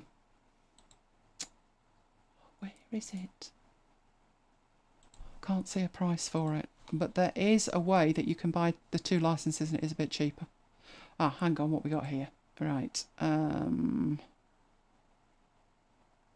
I not seeing that version? Oh, that's not good. Let's have a look. Let's click on buy now and see if it offers it. Here we go. Right. Standard license at the moment is £50.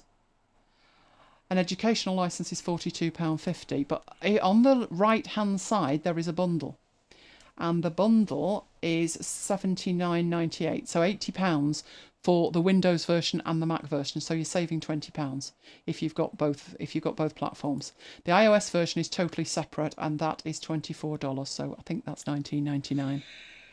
The iOS version is not as fully featured as the other versions, but for an iOS app, it's pretty good. You could work in it, let's put it like that. Oh, Mac Heist. Oh, Simon, that's going back a bit. That Mac Heist was fabulous. Oh, 2009 was a zenith with that. You literally got like $500 worth of software for like 50. It was fantastic. Absolutely loved that. Right. Yes, Scrivener does run on Windows. What happened was, the developer wasn't a developer, he was a writer. And he got really frustrated trying to use Word to write a novel. So he taught himself to program on the Mac solely to write Scrivener. And he only ever intended, never intended for it to be a business, he just intended to write this thing for himself. And as he's writing it and he's getting in touch with other developers and asking them questions, because he's a baby developer, he loved the community aspect of it. And he built a community around Scrivener, people saying like, oh, I would love to see this app. So that was how version 1 was created. And of course, as soon as version 1 was out, all the Windows users were like, I need this on Windows, I need this on Windows. And he said straight, he wasn't a Windows developer and he was never going to make a Windows version. And that went on for a good few years. He stuck to that. People then decided they were going to ditch Windows just to use Scrivener. Eventually, he got so many requests that he said what he would do is he wouldn't build it, but he would take on a Windows developer and they would develop a version 1 for Windows. But while it would be compatible with the Mac version, it would not be as fully featured. So when the Windows version came out, I think they released version 2 for Mac, and this version for Windows came out, and it was the poor relation. But, it was good enough. It just didn't have the entire feature set of the Mac version. Then he started working on version 3. And Windows was still in catch-up mode. And he also, I think he wanted it ready for NaNoWriMo in 2017, and he missed by 2 weeks. So he released it in the middle of November 2017. But he only managed to release the Mac version because the Windows version was still in development. It was supposed to follow within a couple of months. I think it actually took another 18 to be released. But when it came out, version 3 of Scrivener for Windows and Scrivener for Mac has got about as much feature parity as you're going to get at the moment. So it is compatible with it. You can certainly edit on Windows and then take the file to the Mac, as you can with the iOS version. But the Mac is the most fully featured version. Windows follows second and then the iOS version. But the iOS version, it is available for the iPad and the phone. It's more for like tweaking things rather than actually typing for hours and hours on end. And you can compile from it, but again, it's more fully featured on the desktop. I don't know whether they'll ever get parity. I would say Ulysses has got parity. Ulysses on the iPad is identical to the desktop. Absolutely identical. Everything you can do. Split screen, themes, you name it. Everything is identical. So that's another consideration. If whatever you are doing, if you're going somewhere, like we went to beach soccer tournament, didn't we? And we were posting from this beach soccer tournament. If I only had an iPad with me, the decision would be made. It would be Ulysses because it's identical to the desktop version. I would be struggling with the Scrivener version, fighting with it. Like, oh, it doesn't do this and the desktop version does. So that's another thing to think about. Right, okay. Oh, Mac Heist. I'm thinking about Mac Heist now. All those fun things. Oh, that's kind of you, Derek. Derek says, very glad I was recommended to Affinity and then found this very cool community. You're very welcome. Glad to have you with us. Okay. So, we got any more questions? Or is that it for this one? That's it, I think. Right, okay then. In that case, we will head off. So I will say it's good night from me. And good night from me. And we will both see you next time. Stay safe, guys.